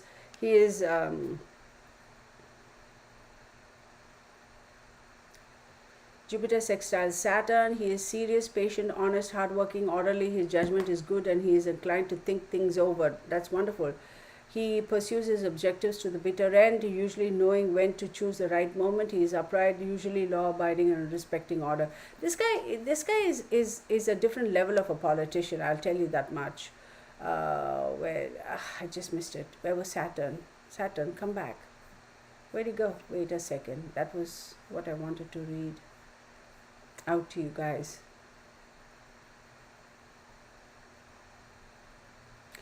So Saturn represents contraction and effort, right? hard lessons. Saturn is in Leo as well. In a position of authority, he likes and assumes responsibility. He receives favors from patrons who recognize his merits, or similarly, he receives honors in return for well accomplished tasks. This guy has got the support of the world, one way or the other. He's going to get it. Now let's go and take a look at Ding Dong Ding Along. I don't want to, but I will. Back to my list of charts. I don't have either of their time of birth. Just know that, okay? So for Putin, Sun is in Libra, Moon in Gemini, Mercury in Libra, Venus in Scorpio, Mars in Sagittarius, oh my God. Jupiter in Taurus, power hungry, Saturn in Libra, Uranus in Cancer, Neptune in Libra, Pluto in Leo, Lilith in Leo, North Node in Aquarius. Again, I do not have his time of birth. So let's take a look. I don't even want to read this guy. I don't have any interest. No, I'm not wasting my time on reading his chart. Let's get on with it. To heck with him. Okay, so before I go any further, any of y'all have any questions for me? Or if where did, well,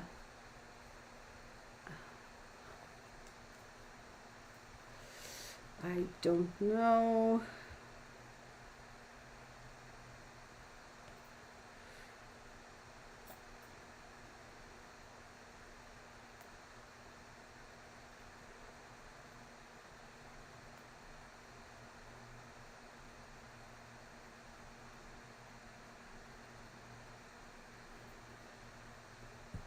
Oh, okay. So, any questions, y'all?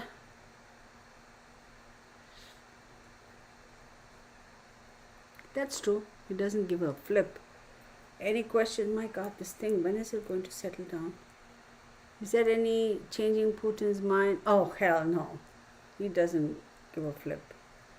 When the shite hits the fan, and when his country gets hit with all kinds of sanctions, and Russia goes back to being what it was gazillion years ago, right? And it's lost its power, or no more a superpower, or thinks it no more a superpower that it thinks it is. Hey, hey Denise! Hi Denise, how are you? How's your daughter, and how are your grandchildren? Oh my God, Denise, I haven't seen you in a while. I haven't heard from you in a while.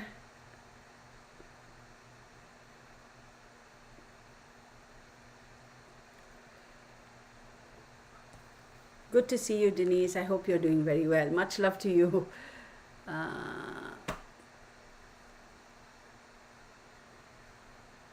Did Putin and Trump make a deal? We're not talking about that now, Sherlyn. I don't know whether you saw my comments earlier. I said I don't want to bring anything else, just focus on Zelensky and him. But that's a fair question because it regards one of our ex-presidents. So let's ask, right?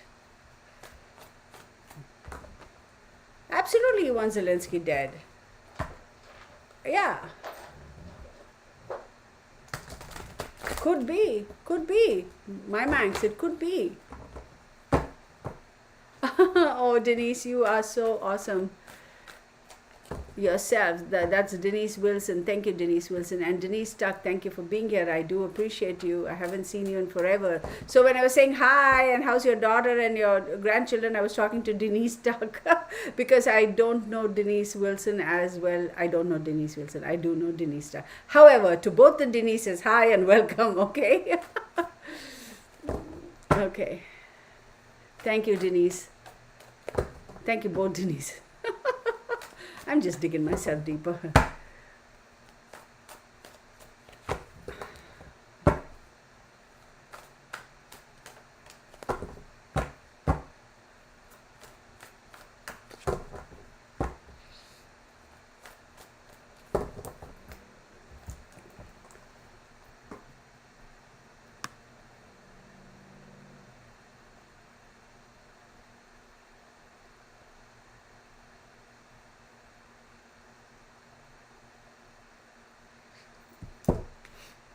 Come on, man. Okay, Does Putin have dirt on Biden? Okay, hang on. Let's ask. Sherlyn asked me a question. No, no, Sherlyn, it's okay. It's a valid question. Don't apologize. I try to keep away from that, but it's a reasonable question to ask. But oh, Denise Wilson is from Georgia. I'm happy to have you here, Denise. Welcome. Oh, you do, Denise Stuck? I'm glad. How's a little baby coming along? Okay. Putin and Trump. This is to answer Sherlyn's question, which was very valid. I mean, like I said, I try to keep away from it, but it's a very valid question, so I'm not upset. No need for apologies. So Two of Wands does talk about waiting to make decisions. Have a choice, waiting to make. Look at this. Just look at this, the imagery of this card.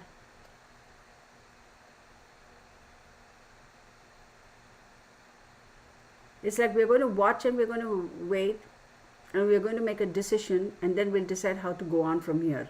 So I absolutely do believe that they did have some sort of a, connection there. Absolutely.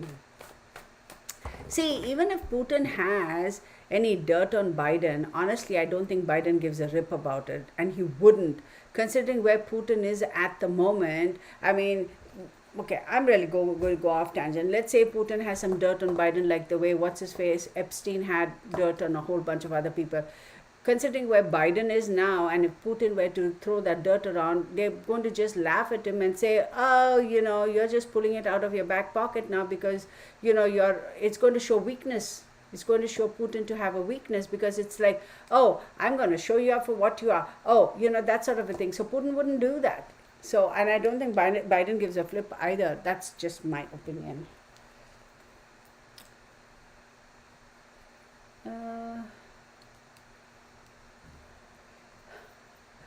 Becca is so Red Roses, does Putin feel any remorse for what he is doing? Oh God, that guy. Good question though, good question. Wait, hang on. Does Putin have dirt? Okay. Okay. How long will this war go on until a victor is revealed? So that's a sad part. There is no victor per se, but that's a fair question. Let us ask.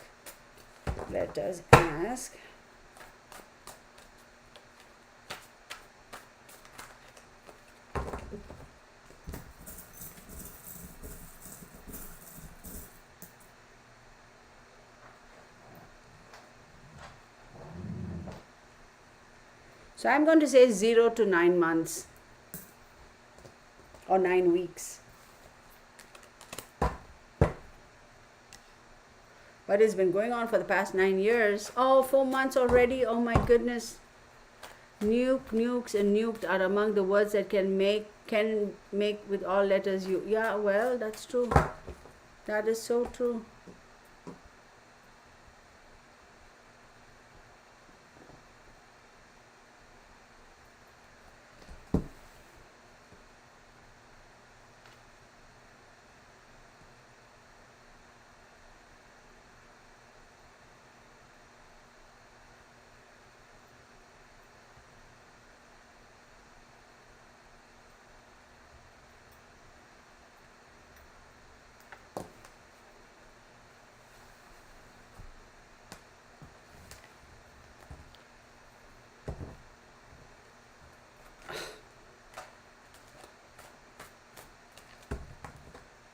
Yeah, UK will get on board only when they are threatened. Absolutely. Absolutely.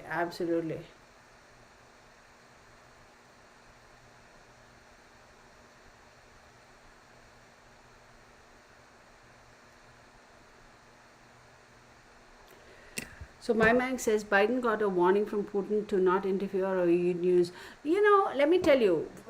So a lot of people are clearly not Democrat and they're more Republican. A lot of people believe that Biden is not worthy of being the president of the country and this and that and all that. Let me tell you something. Biden is a seasoned politician. He didn't pop up out of nowhere and say, I'm going to become the president of the United States. Okay? So if you seriously think, whether Biden is a good president, great president, not so great president, horrible president, the worst president, whatever, whether he stumbles while climbing the steps to Air Force One or not, whatever, let's set aside all that stuff. He is a seasoned politician. He has been around the block a while. So if you think, you as in any one of us think that Putin is going to threaten Biden, you think set aside Biden, as a president of the United States, you think he will take that kind of a threat quietly? Please don't underestimate the power and the capacity of the US presidentship. So this is one thing I have always believed in. Regardless of, this is just my opinion, okay, regardless of whether we are Democrats or Republicans or independents or whatever it is, whether we like Trump or hate Trump, like Biden, hate Biden, whatever it is, at the end of the day, setting aside our individual likes and dislikes, our independent likes and dislikes, let us all as a country, we absolutely should respect the presidency of the United States. We should. I believe that. I may not necessarily like or dislike that individual, but the fact that he is the president of the country that I live in, a country that I call home, I will always respect the presidency of the United States. Take it for what it is. So, I mean, I have my own opinions of certain other presidents in the past. I'm sure I'm going to have my own opinion about certain presidents to come, you know. Some of them I like, some of them I dislike. But at the end of the day, they are the president of my country and I have to respect them. And I will always respect the presidency. Keep in mind, there's a difference. Respect the presidency of the country. And as a president of the country, whether you're Democrat or Republican, if you think another country is going to come and threaten the United States president, you think they're going to take it lying down.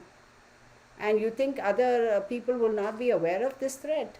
You think Putin picked up the phone and sent a text message or via iMessage and told, I'm not trying to be cynical or going against somebody here. I hope you don't feel like I'm being aggressive. I'm just saying, you think Putin will pick up the phone and text Biden and say, hey, I got this on you, man, you better watch it. No, I mean, if there is a threat, it's going to be political to political. They will know. They will have their own research. They have their own, you know what happens, like, you know the stuff that happens, espionage and this and that. And you think they won't have all that information?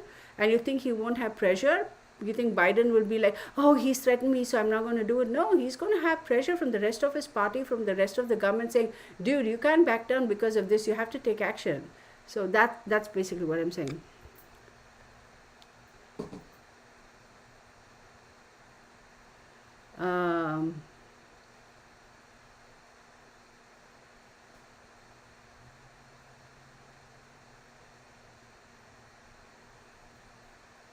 Thank you, Texas Patriot. I understand. I appreciate. Thank you so much for your support.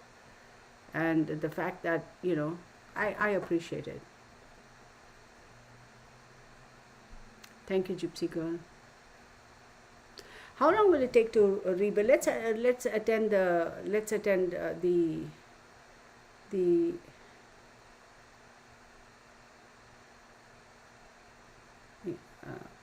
wait, let's ask, how long will it take to rebuild Ukraine?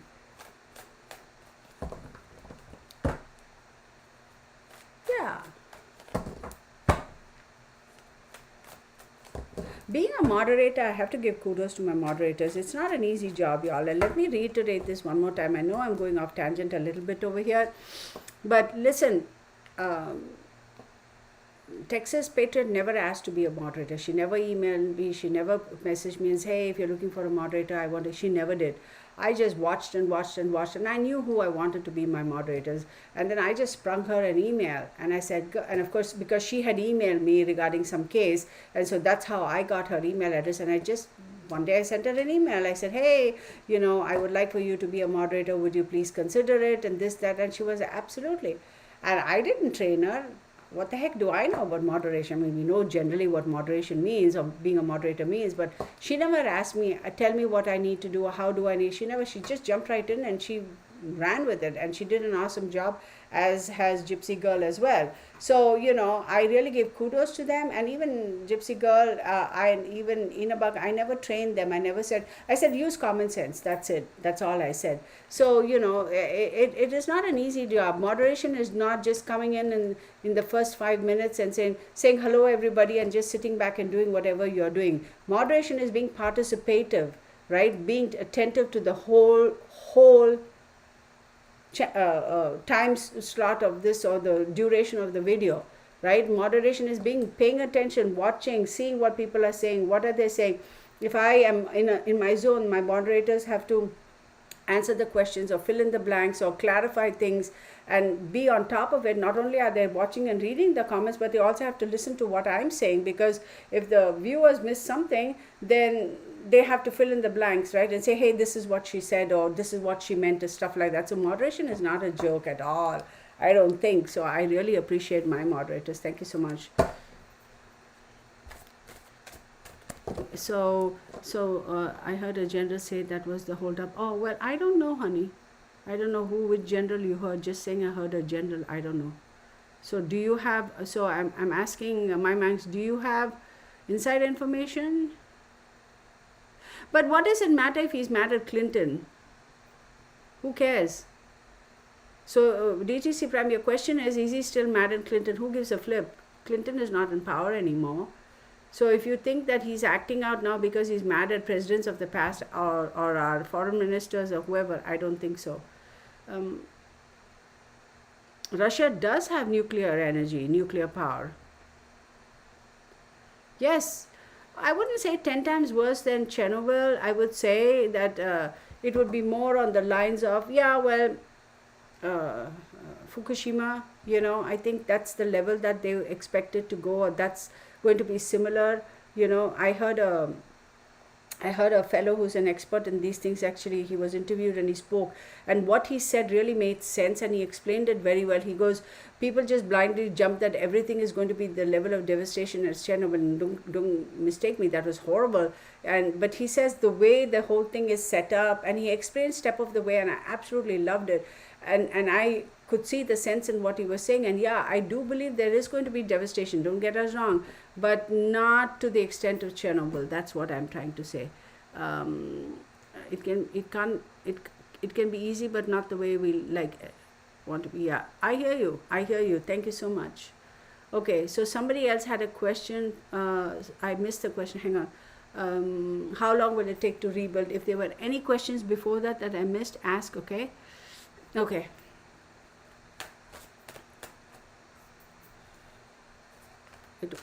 It was a retired NATO general. Yeah, I mean, I'm just curious to know who it was. I'm sure they're interviewing, every news channel is interviewing somebody, a general or something. So I'm sure everybody has their opinion. I was just curious to know.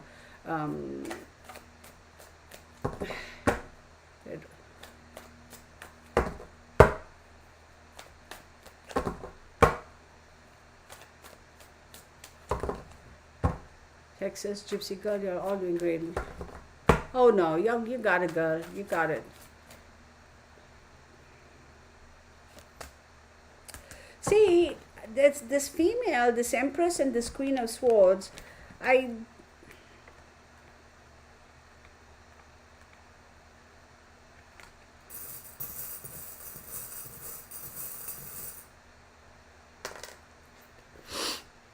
me go back to the question.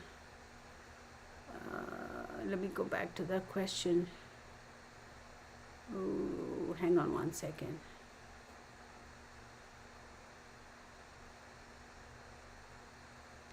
Red roses, I don't have an answer for you, honey, because when I asked how long is it going to take to rebuild Ukraine, I think earlier I did say, right? I did say it's going to take 5 years. Did I not say 5 to 9 or something like that? But now when I ask that question, it's funny, I get a Queen of Swords and I get an eye.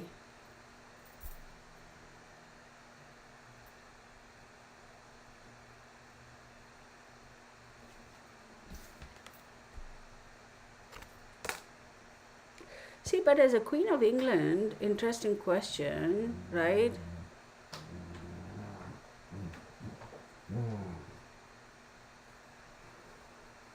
this is a turning point for the world. But with the Queen of England, like, she is ultimately the premier of the country. I don't know if she's going to step in, her office is going to step in.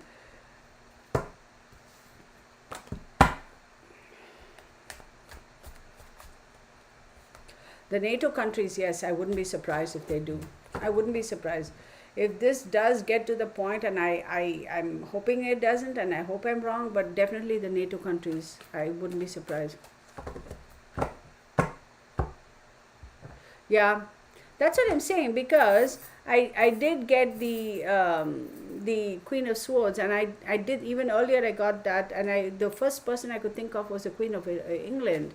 Somebody said Angela Merkel, she's no more in power. I mean, she's retired. So the only other person who would have a really good influence, or whose opinions would be considered even, is the Queen of England. So I wouldn't be.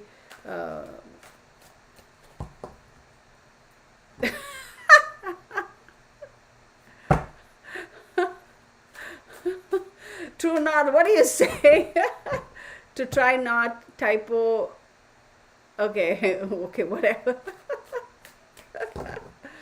So Red Roses asks, will America? I wouldn't be surprised if NATO does. I'm going to tell you this. I hope I'm wrong, but I wouldn't be surprised if any of the NATO countries. But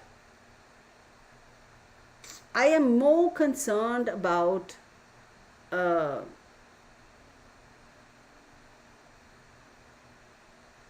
Belarus. I am really concerned about Belarus. Hang on one second. Give me 1 second. Let's take a look here.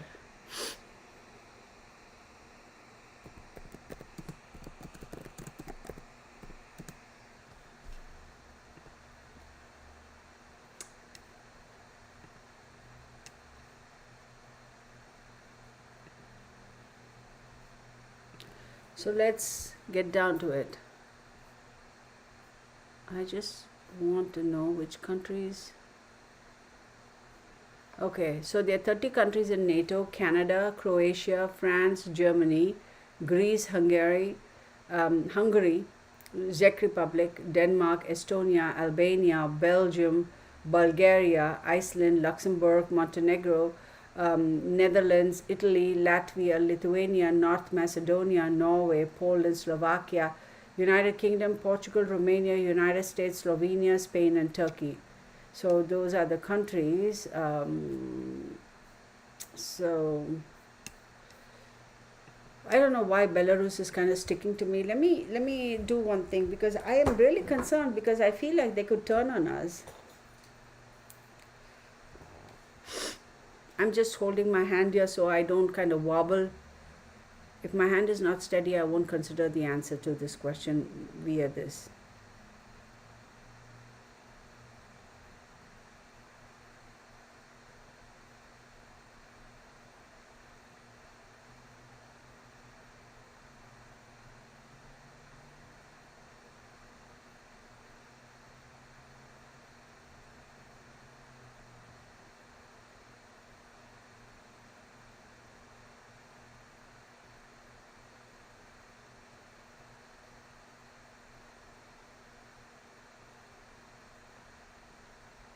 Okay, thank you. Next question.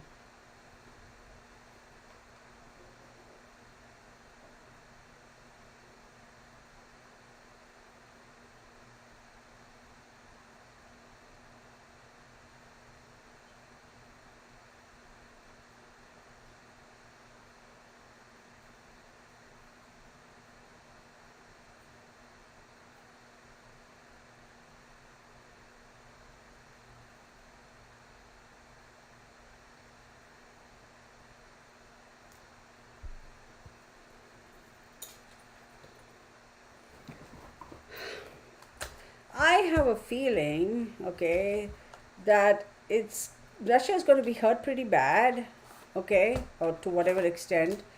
But it's like Russia is going to withdraw. It's like Putin is going to withdraw and for some respite and lick his wounds a little bit and try to regroup.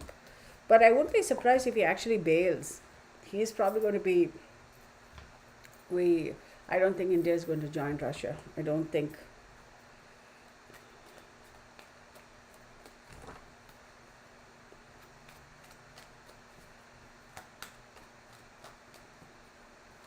India is also a nuclear power. So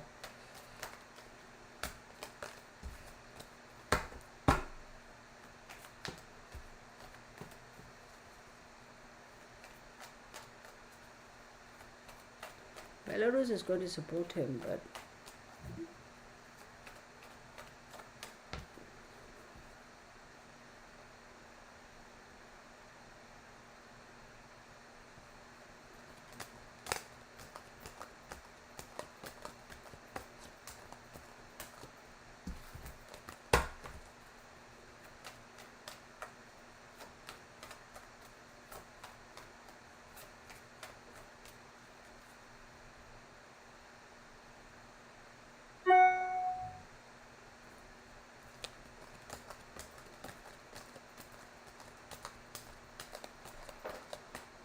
I don't think so.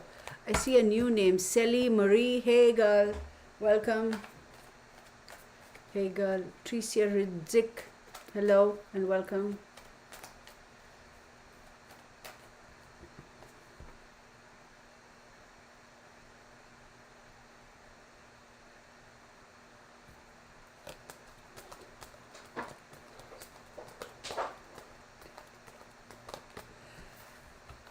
I can tell you that India is not going to support Putin.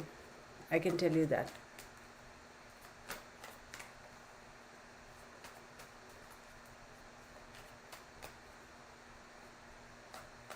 Thank you, Starlight.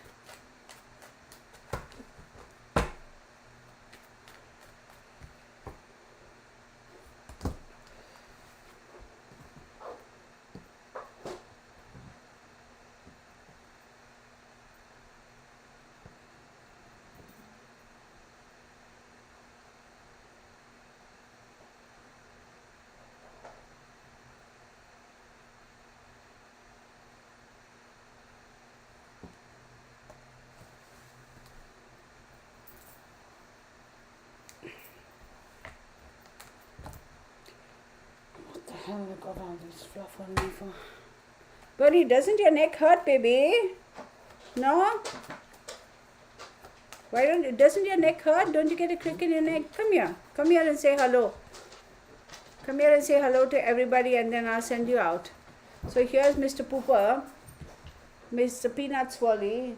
Oh my God, your breath. What did you eat, Pooper? Oh yeah, what did you eat? What did you eat? Say hello to everybody here. Look here, baby. Watch out.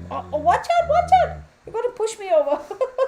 Watch out. You want to go outside? You want to go outside? Okay, let's get you outside. Whoa! Watch out, baby. Watch out. Come on. Come on. Honey?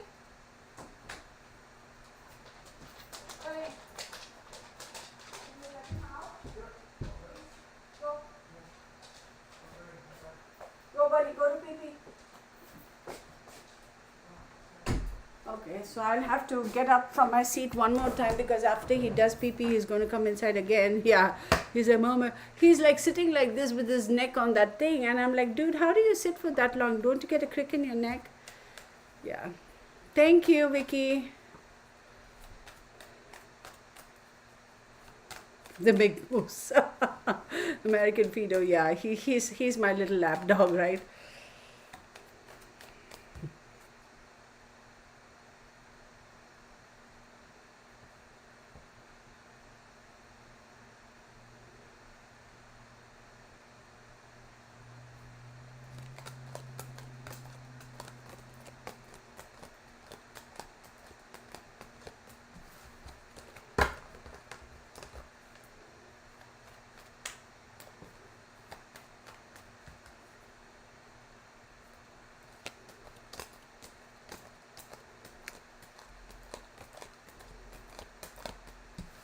This is not a good time for this world. It's not a good time.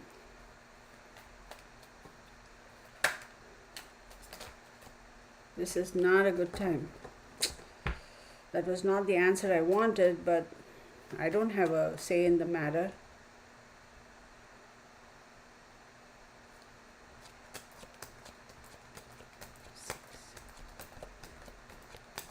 Y'all, this is not looking good, y'all. Seriously, it's not. It's very, very sensitive time for mankind. Yeah. Very sensitive time. Thank you. Thank you, my mangs. Thank you, Laura, Afro-Human. Thank you so much. Yeah, Red Roses. He's my beautiful Saint Bernard. The most chillest, coolest, calmest dog who needs his mama to stand there and watch him while he pees. He needs his mama to be right there with an eye shot when he's doing his peanut swallies, and like it's like my Velcro dog. I mean, he's in a couple of minutes he'll come and he'll clippity clop and then he'll be by the door. He doesn't bark, he never scratches the doors, he never whines at the door, nothing. He just knows that I'll just come here and stand and kind of just stand, and my mom somehow she knows, yeah, because mom is psychic, right? Somehow she knows, she's got x-ray vision and eyes at the back of her head, and so she'll open the door. He has never scratched the doors, he's never whined, he's never barked, like, you know, he's never done that, and he's never scratched or chewed on the furniture or nothing. So none of my dogs have actually, but so he's a good boy. I'm very blessed to have him in my life. He's such a sweet boy. He is all of my pets. All of my pets, but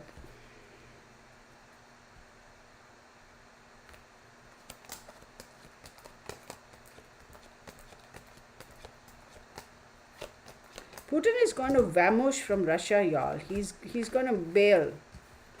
When the poo hits the fan and it gets a little hot and his feet are held to the fire, he's going to bail. He's going to do the vanishing act. Yes, Afro-Human, that's a good question. Hang on one second. Let me get the answer to this. Hey, Pamela.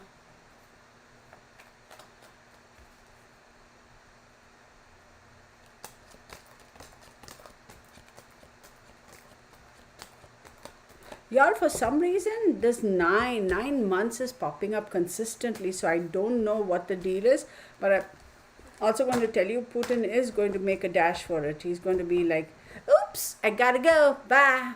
That's what he's going to do.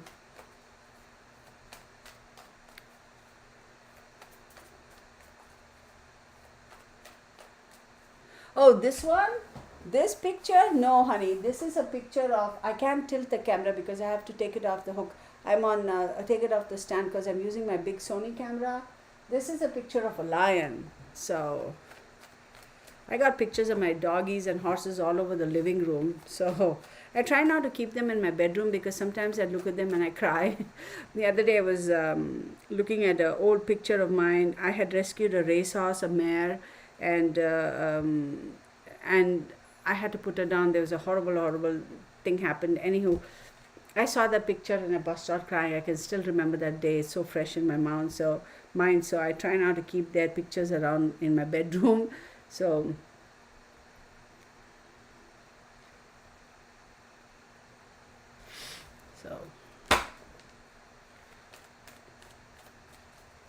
yep, it is. Someday when I am able to tilt that camera, or another time I'll show you all. It's a beautiful picture though.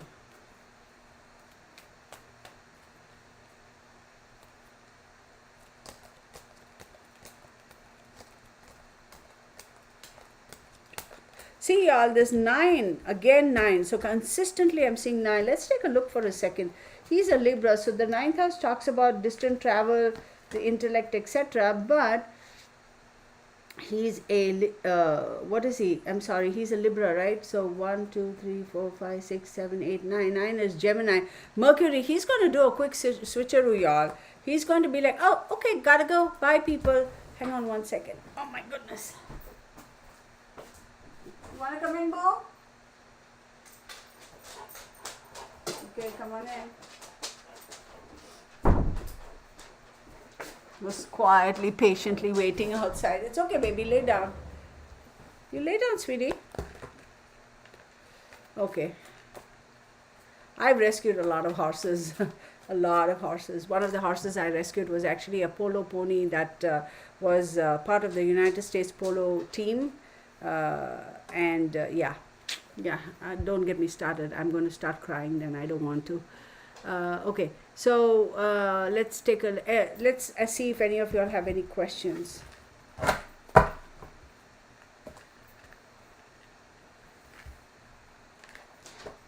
Yeah, so well, it could be a good question, good catch, Fido. So the Nine of Swords means like anxiety, grief, and depression, right? And maybe in 9 months, maybe it's all going to become a big issue, or maybe in 9 months Putin is going to be like bah, or maybe in 9 months we're going to find out that somebody got to him and offed him. So I do believe that 9 months. Remember, I also said 5 months and 9 months. So I do believe something significant in the next 9 months. I do believe so. Okay. Putin is a freaking psycho. He doesn't give a flip. He's not afraid to die.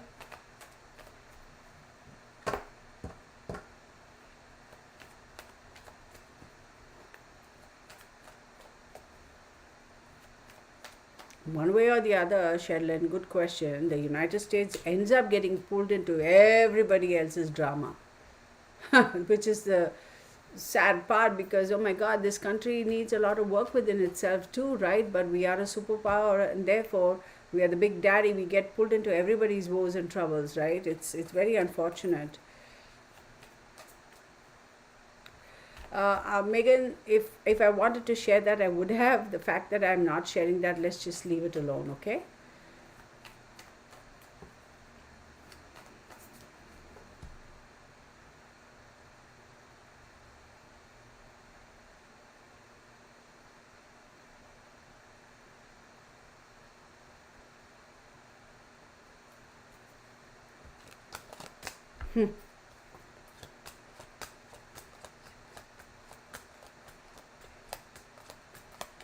Oh my god.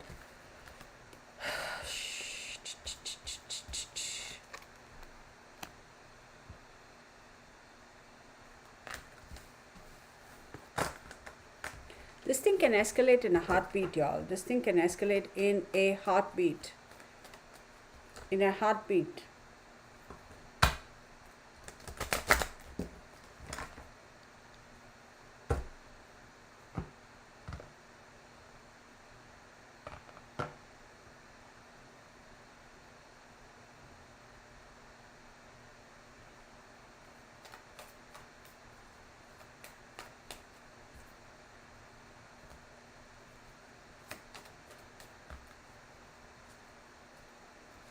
Shuffle again, I'm told. All right, I'll shuffle again. Shuffle again. Oh,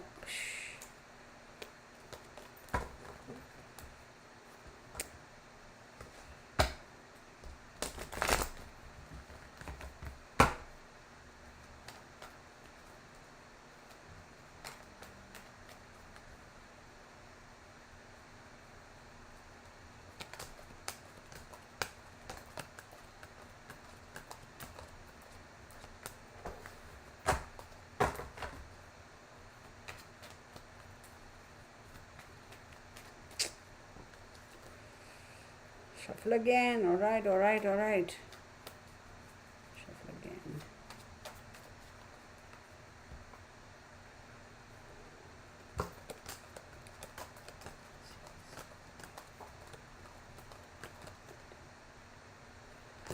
It's just crazy. How many times did I shuffle, y'all?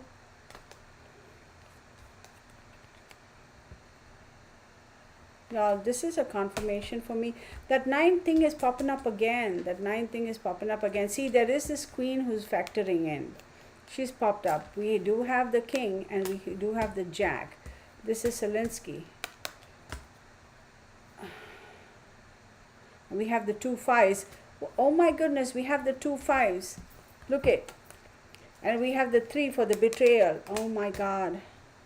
Remember I said 5 months to 9 months, both. Okay, let's stop at this because it's getting a bit hectic over here.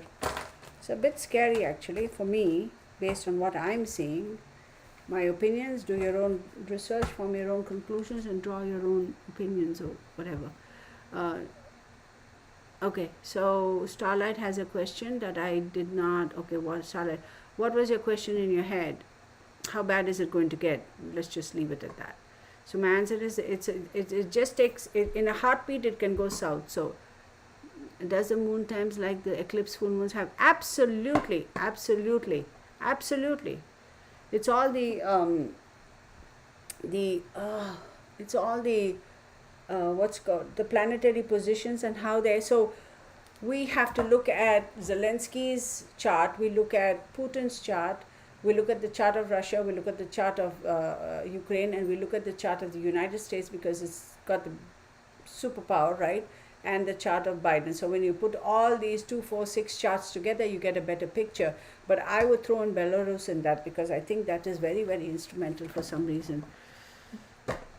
He's going to be run out, y'all. He's going to, at some point in time, he's going to realize what happened. Another question, is this the tarot of, is this the start of nuclear war? Oh, okay, got it.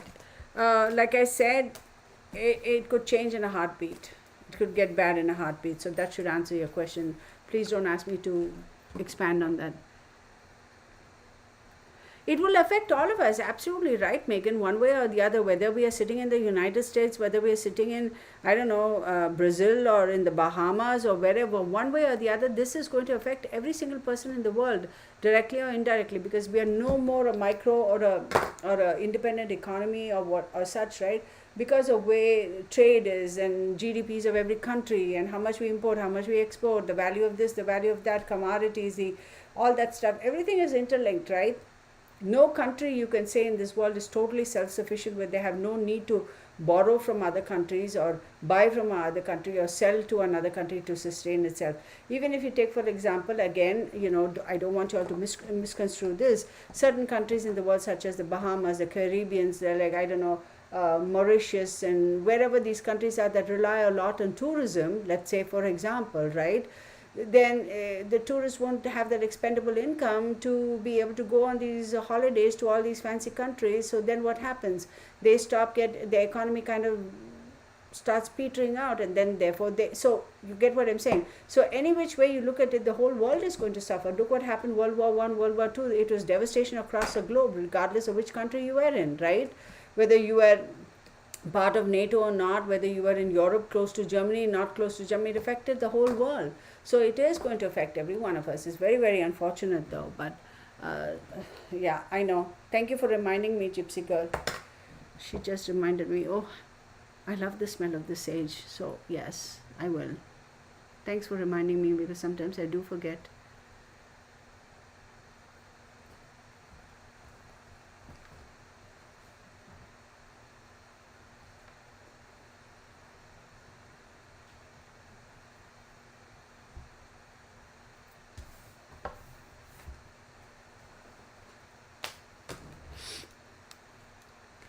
Whatever, and yeah, okay.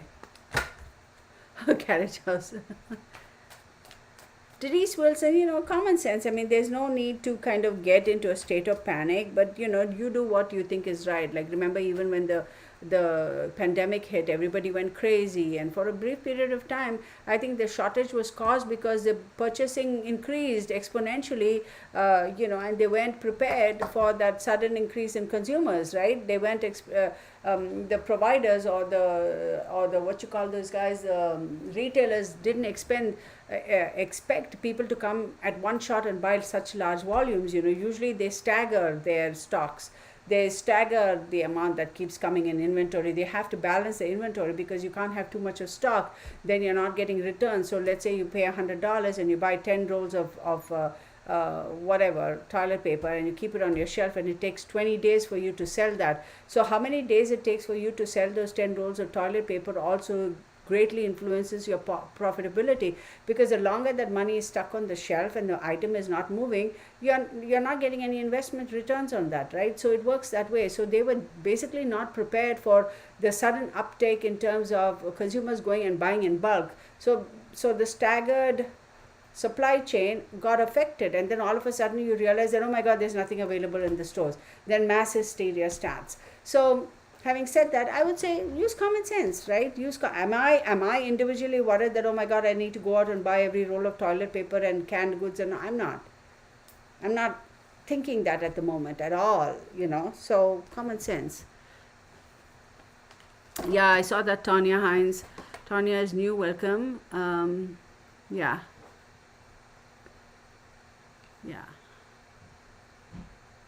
See, but that's the thing, you know. Uh, so in this day and age, when the whole world is so cognizant and so aware of cryptocurrency, right? So you begin to wonder, yeah, even though, like, you know, PayPal and all these countries, you know, the big guns, mm, where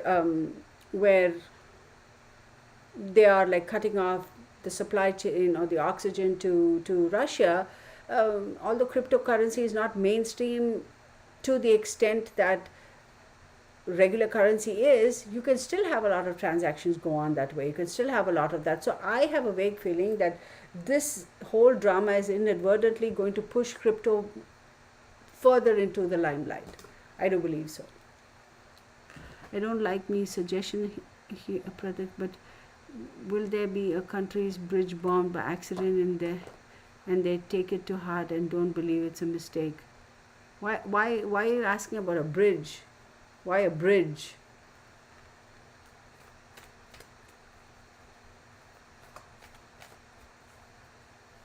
That's true, true not.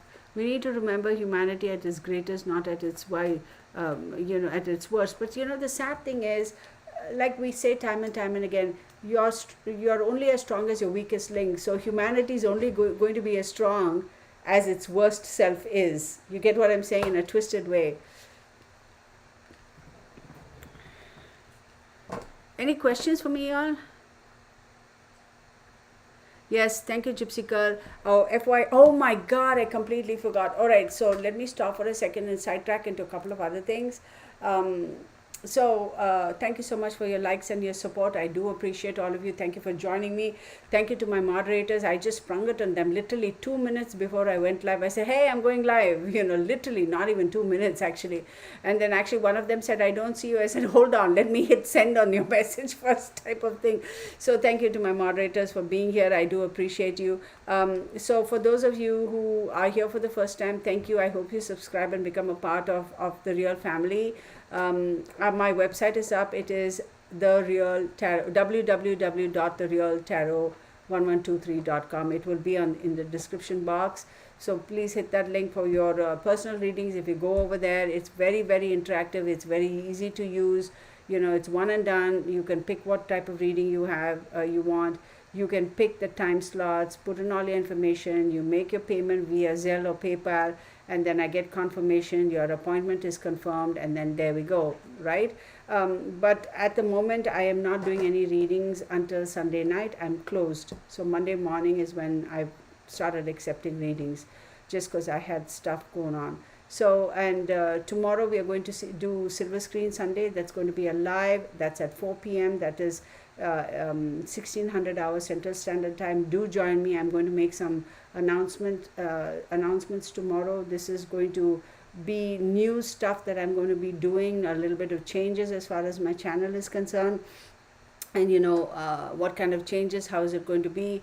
I would also actually like your feedback as to what is it that you guys want to watch. All that stuff is going to happen tomorrow, so please join in tomorrow, okay? So let's take a look. Okay, so let's take a look. Okay. Going to need 10 million Costco packs of sage to clear the crazy leader's energy out. Megan, that is funnier than heck. Holly, you looked at. Oh, thank you so much. I appreciate you. Holly, how are you doing, honey? I haven't heard from you in a while. I hope you're doing good. How's your family doing?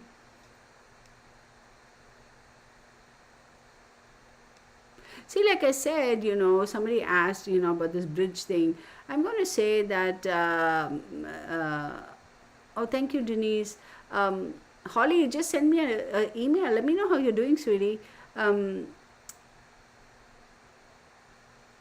It takes a small little boo-boo, and he can make a big deal out of it, right?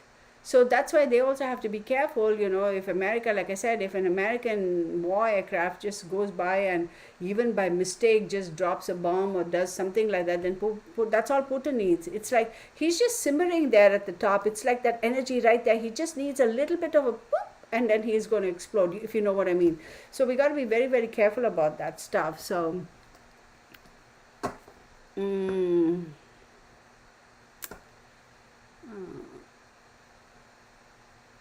Thank you, True Not.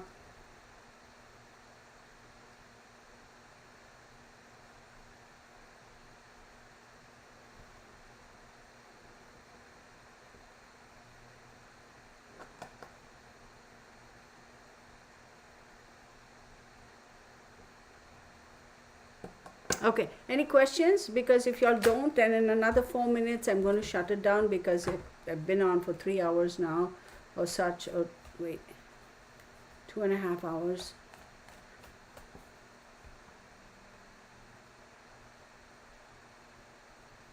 What the hey?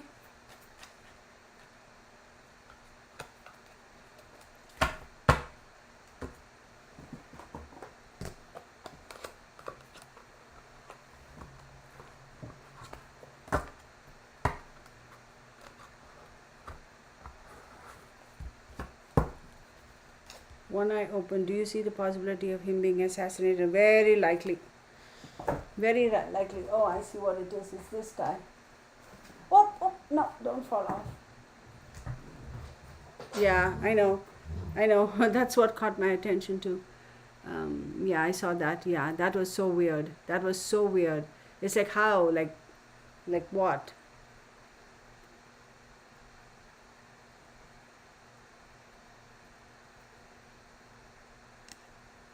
I wouldn't be surprised. I mean, I wouldn't be surprised. Let's. I wait. No, I don't want. I wouldn't be surprised. I mean, think about it. Right now he's the most protected guy in the universe, like because he knows he's a moving target. So you think he won't have? He won't have. Yeah, my sage is here. You think he won't have his whatever those people are, his FBI, CIA, or whatever they call those people in Russia be? But I think it's going to come from inside, from one of his own.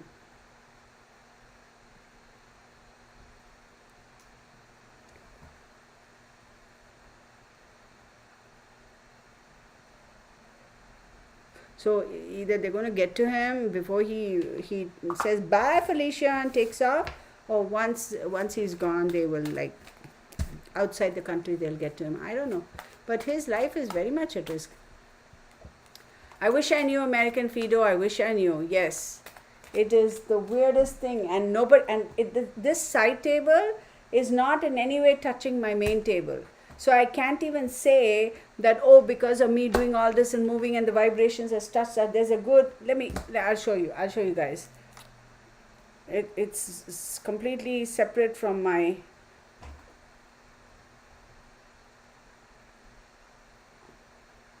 let me do that, take that angle.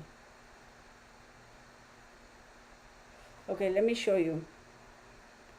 See well, it probably won't. See the difference between my table and this side table, how far away it is from each other. A good 4 inches. So there's no way under the sun that I can say that me moving around on this table has, what the hey was that? Oh, does this look familiar? Does this look familiar? You know who you are, who sent me this. Oh my God, that is so cute. So, and another thing, even my chair isn't anywhere close to it. My chair is actually closer to this one over here. Oh, it's got a lot of dust on it. I got a dust. Okay. And this is here on my left-hand side. I'm not even touching. I can't even touch it. And my arm is like all the way out. And I got a good wingspan.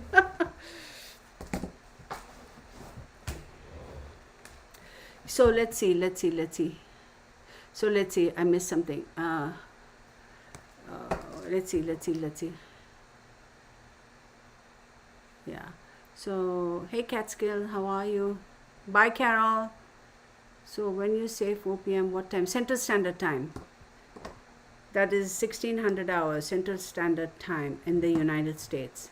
He was at his big table with a whole bunch of high school kids. He's too chicken to sit at his table close to his own fellow devils that work with him. We'll be surprised what we see. Yeah, that's true. Hopefully put something in his one eye open, you're going for the jugular girl, aren't you? Or I don't know if one eye open is but it doesn't matter. Okay.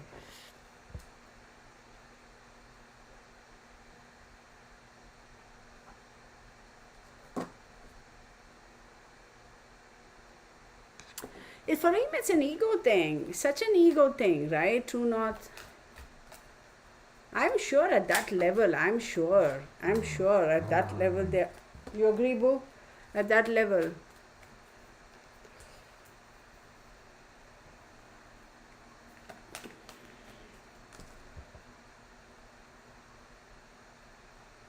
True North. Okay, bye, True North. Take care. Thank you for joining us.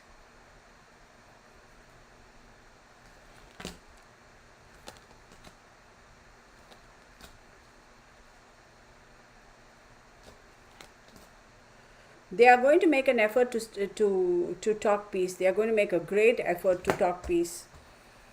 He's not buying it. He's not buying it. He doesn't give a flip. He's just playing the game. He's like, just, oh, you know what? It's like he's trying to hook everybody. It's like, oh, okay, I'm just going to play. No, he doesn't. This guy has no intentions of negotiating and peace. Nothing. No. No matter what. No, he has his own agenda. He's like, I don't give a flip. I don't give a flip. God, people talk so loudly. Shoot. Don't you know I'm doing a live? Can you not hush?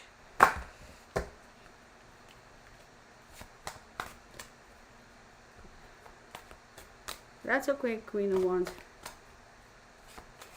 Yeah, it's terrible. It's terrible.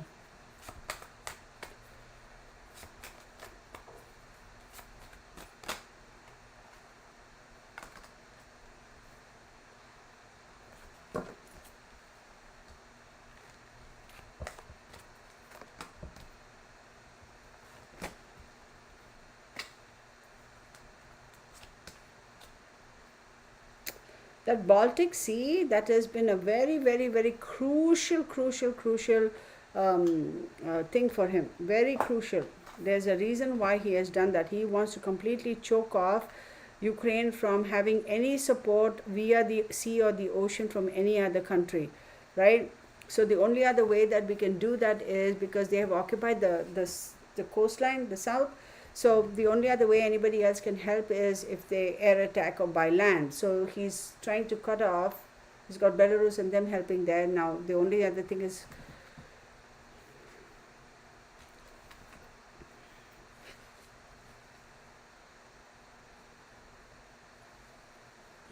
clouded judgment, financial losses.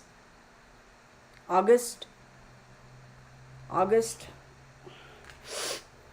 I don't know what about August. Where are we at? March, right? So April, May, June, July, August, 5 months. Remember I said 5 to 9 months? Oh my goodness.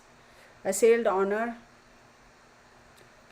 Okay, then let's take a look at this.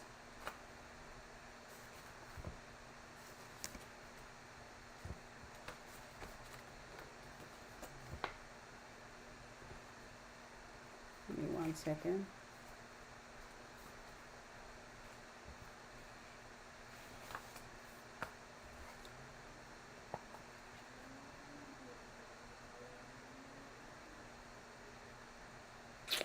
There's going to be some sort of a weird accident type of thing, believe it or not. I don't know why I'm being shown an accident in a restaurant. I don't know why. So I wonder if it has something to do with his food. Creeping sickness, he is not doing very well at the moment. Theft. He's going to try to make it out. He's going to wait at the last minute. He's got 20 exit strategies. He's got a lot of exit strategies. He's no fool. He knows, okay, if I take this action, what are the reactions? If I take this action, there are 10 reactions. So for reaction number 1, what would be my next step? Or reaction number 2. So he's got a whole bunch of exit strategies. This guy he didn't get to be who he is and where he is by being a fool. He got to give it to him. He is smart.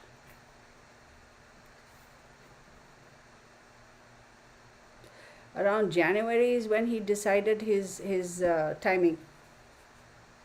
January was a final decision and meeting with his team to say this is going to be our MO.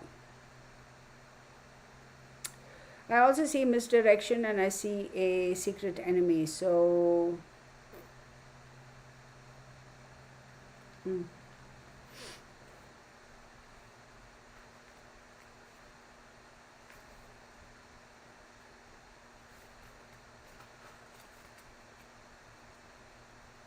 Hang on.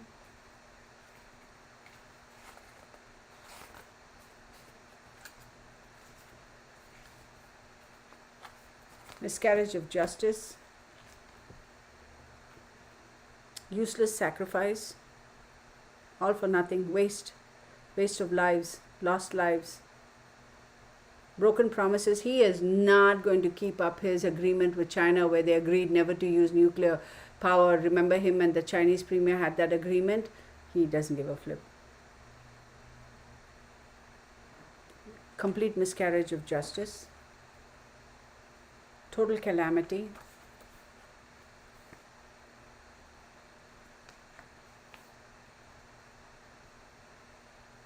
See, I'm seeing suicide also here. I wonder if he's going to consider it. I don't know what his illness is, but can anybody confirm if, of course, I'm sure they're pretty secretive about it, but I wonder if it has something to do with his intestines. I wonder if that's part of his illness. I wonder if that is part of his illness.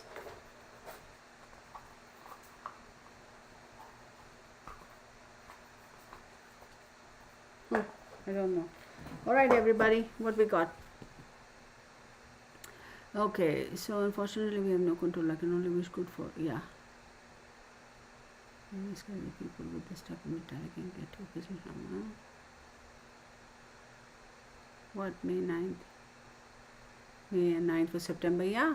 Yeah, that's true. 5 stands for May, January, February, yeah, that's possible.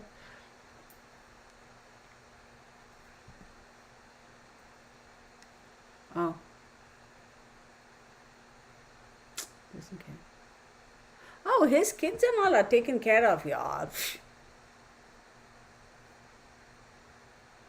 That is very, very possible, Starlight. Very possible. Again. Okay, so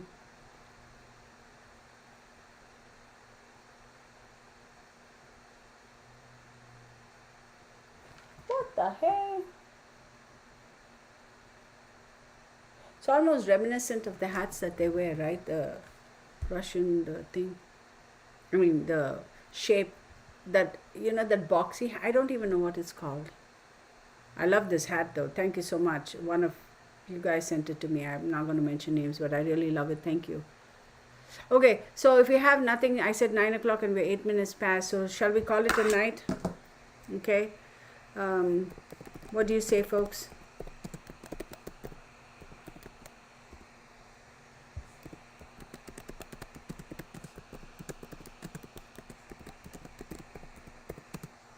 What do you say? 10-4? Shall we call it 10-4? I think it has something to do with his intestines. I don't know. Oh, with people like that, with his kind of a psyche, you think he really cares? It's all about power. He knows collateral damage. For him, it's not like, oh, people are dying. No, it's collateral. Yeah, okay, I want this and this is going to be collateral damage. Yeah, okay, fine. But then I'm getting this. So, yeah, okay, that's fine. That's the attitude. It's all collateral damage. Will the Russian spies? Yeah, we answered that. Yes, there is a very high possibility that will happen. Your question is much on the right track. Yeah. American Feeder, I'm glad. I hope you subscribe and come back and visit us. Okay, all right, y'all. Let's call it a 10-4, okay? 10-4, everyone. Remember to log in tomorrow, 4 p.m. Central Standard Time. So I'm going to be making those announcements and such. So thank you so much. Thank you, Texas Patriot, Megan Lou, Margaret Rodriguez. Hey, Margaret. Girl, you and I got to meet, right? When is it? Monday. Yeah. It's confirmed. It's on the calendar. So good. I'm looking forward to meeting with you, Margaret. Then we have Gypsy Girl, Carriage House, Linda Holmes, Texas Patriot, American Fido, Margaret Rodriguez, Queen of Wands. Let me go back all the way from the top. Leslie Bonito, DTC Prime, Sherilyn Schaffner, Red Roses, Starlight, Megan Lou, Kathleen Cheney, Ina Bug, who has Red Roses, of course I mentioned her name, Afrohuman 2, Star Miller, Linda Holmes, Tricia Ridzik. Thank you, Tricia, for joining us.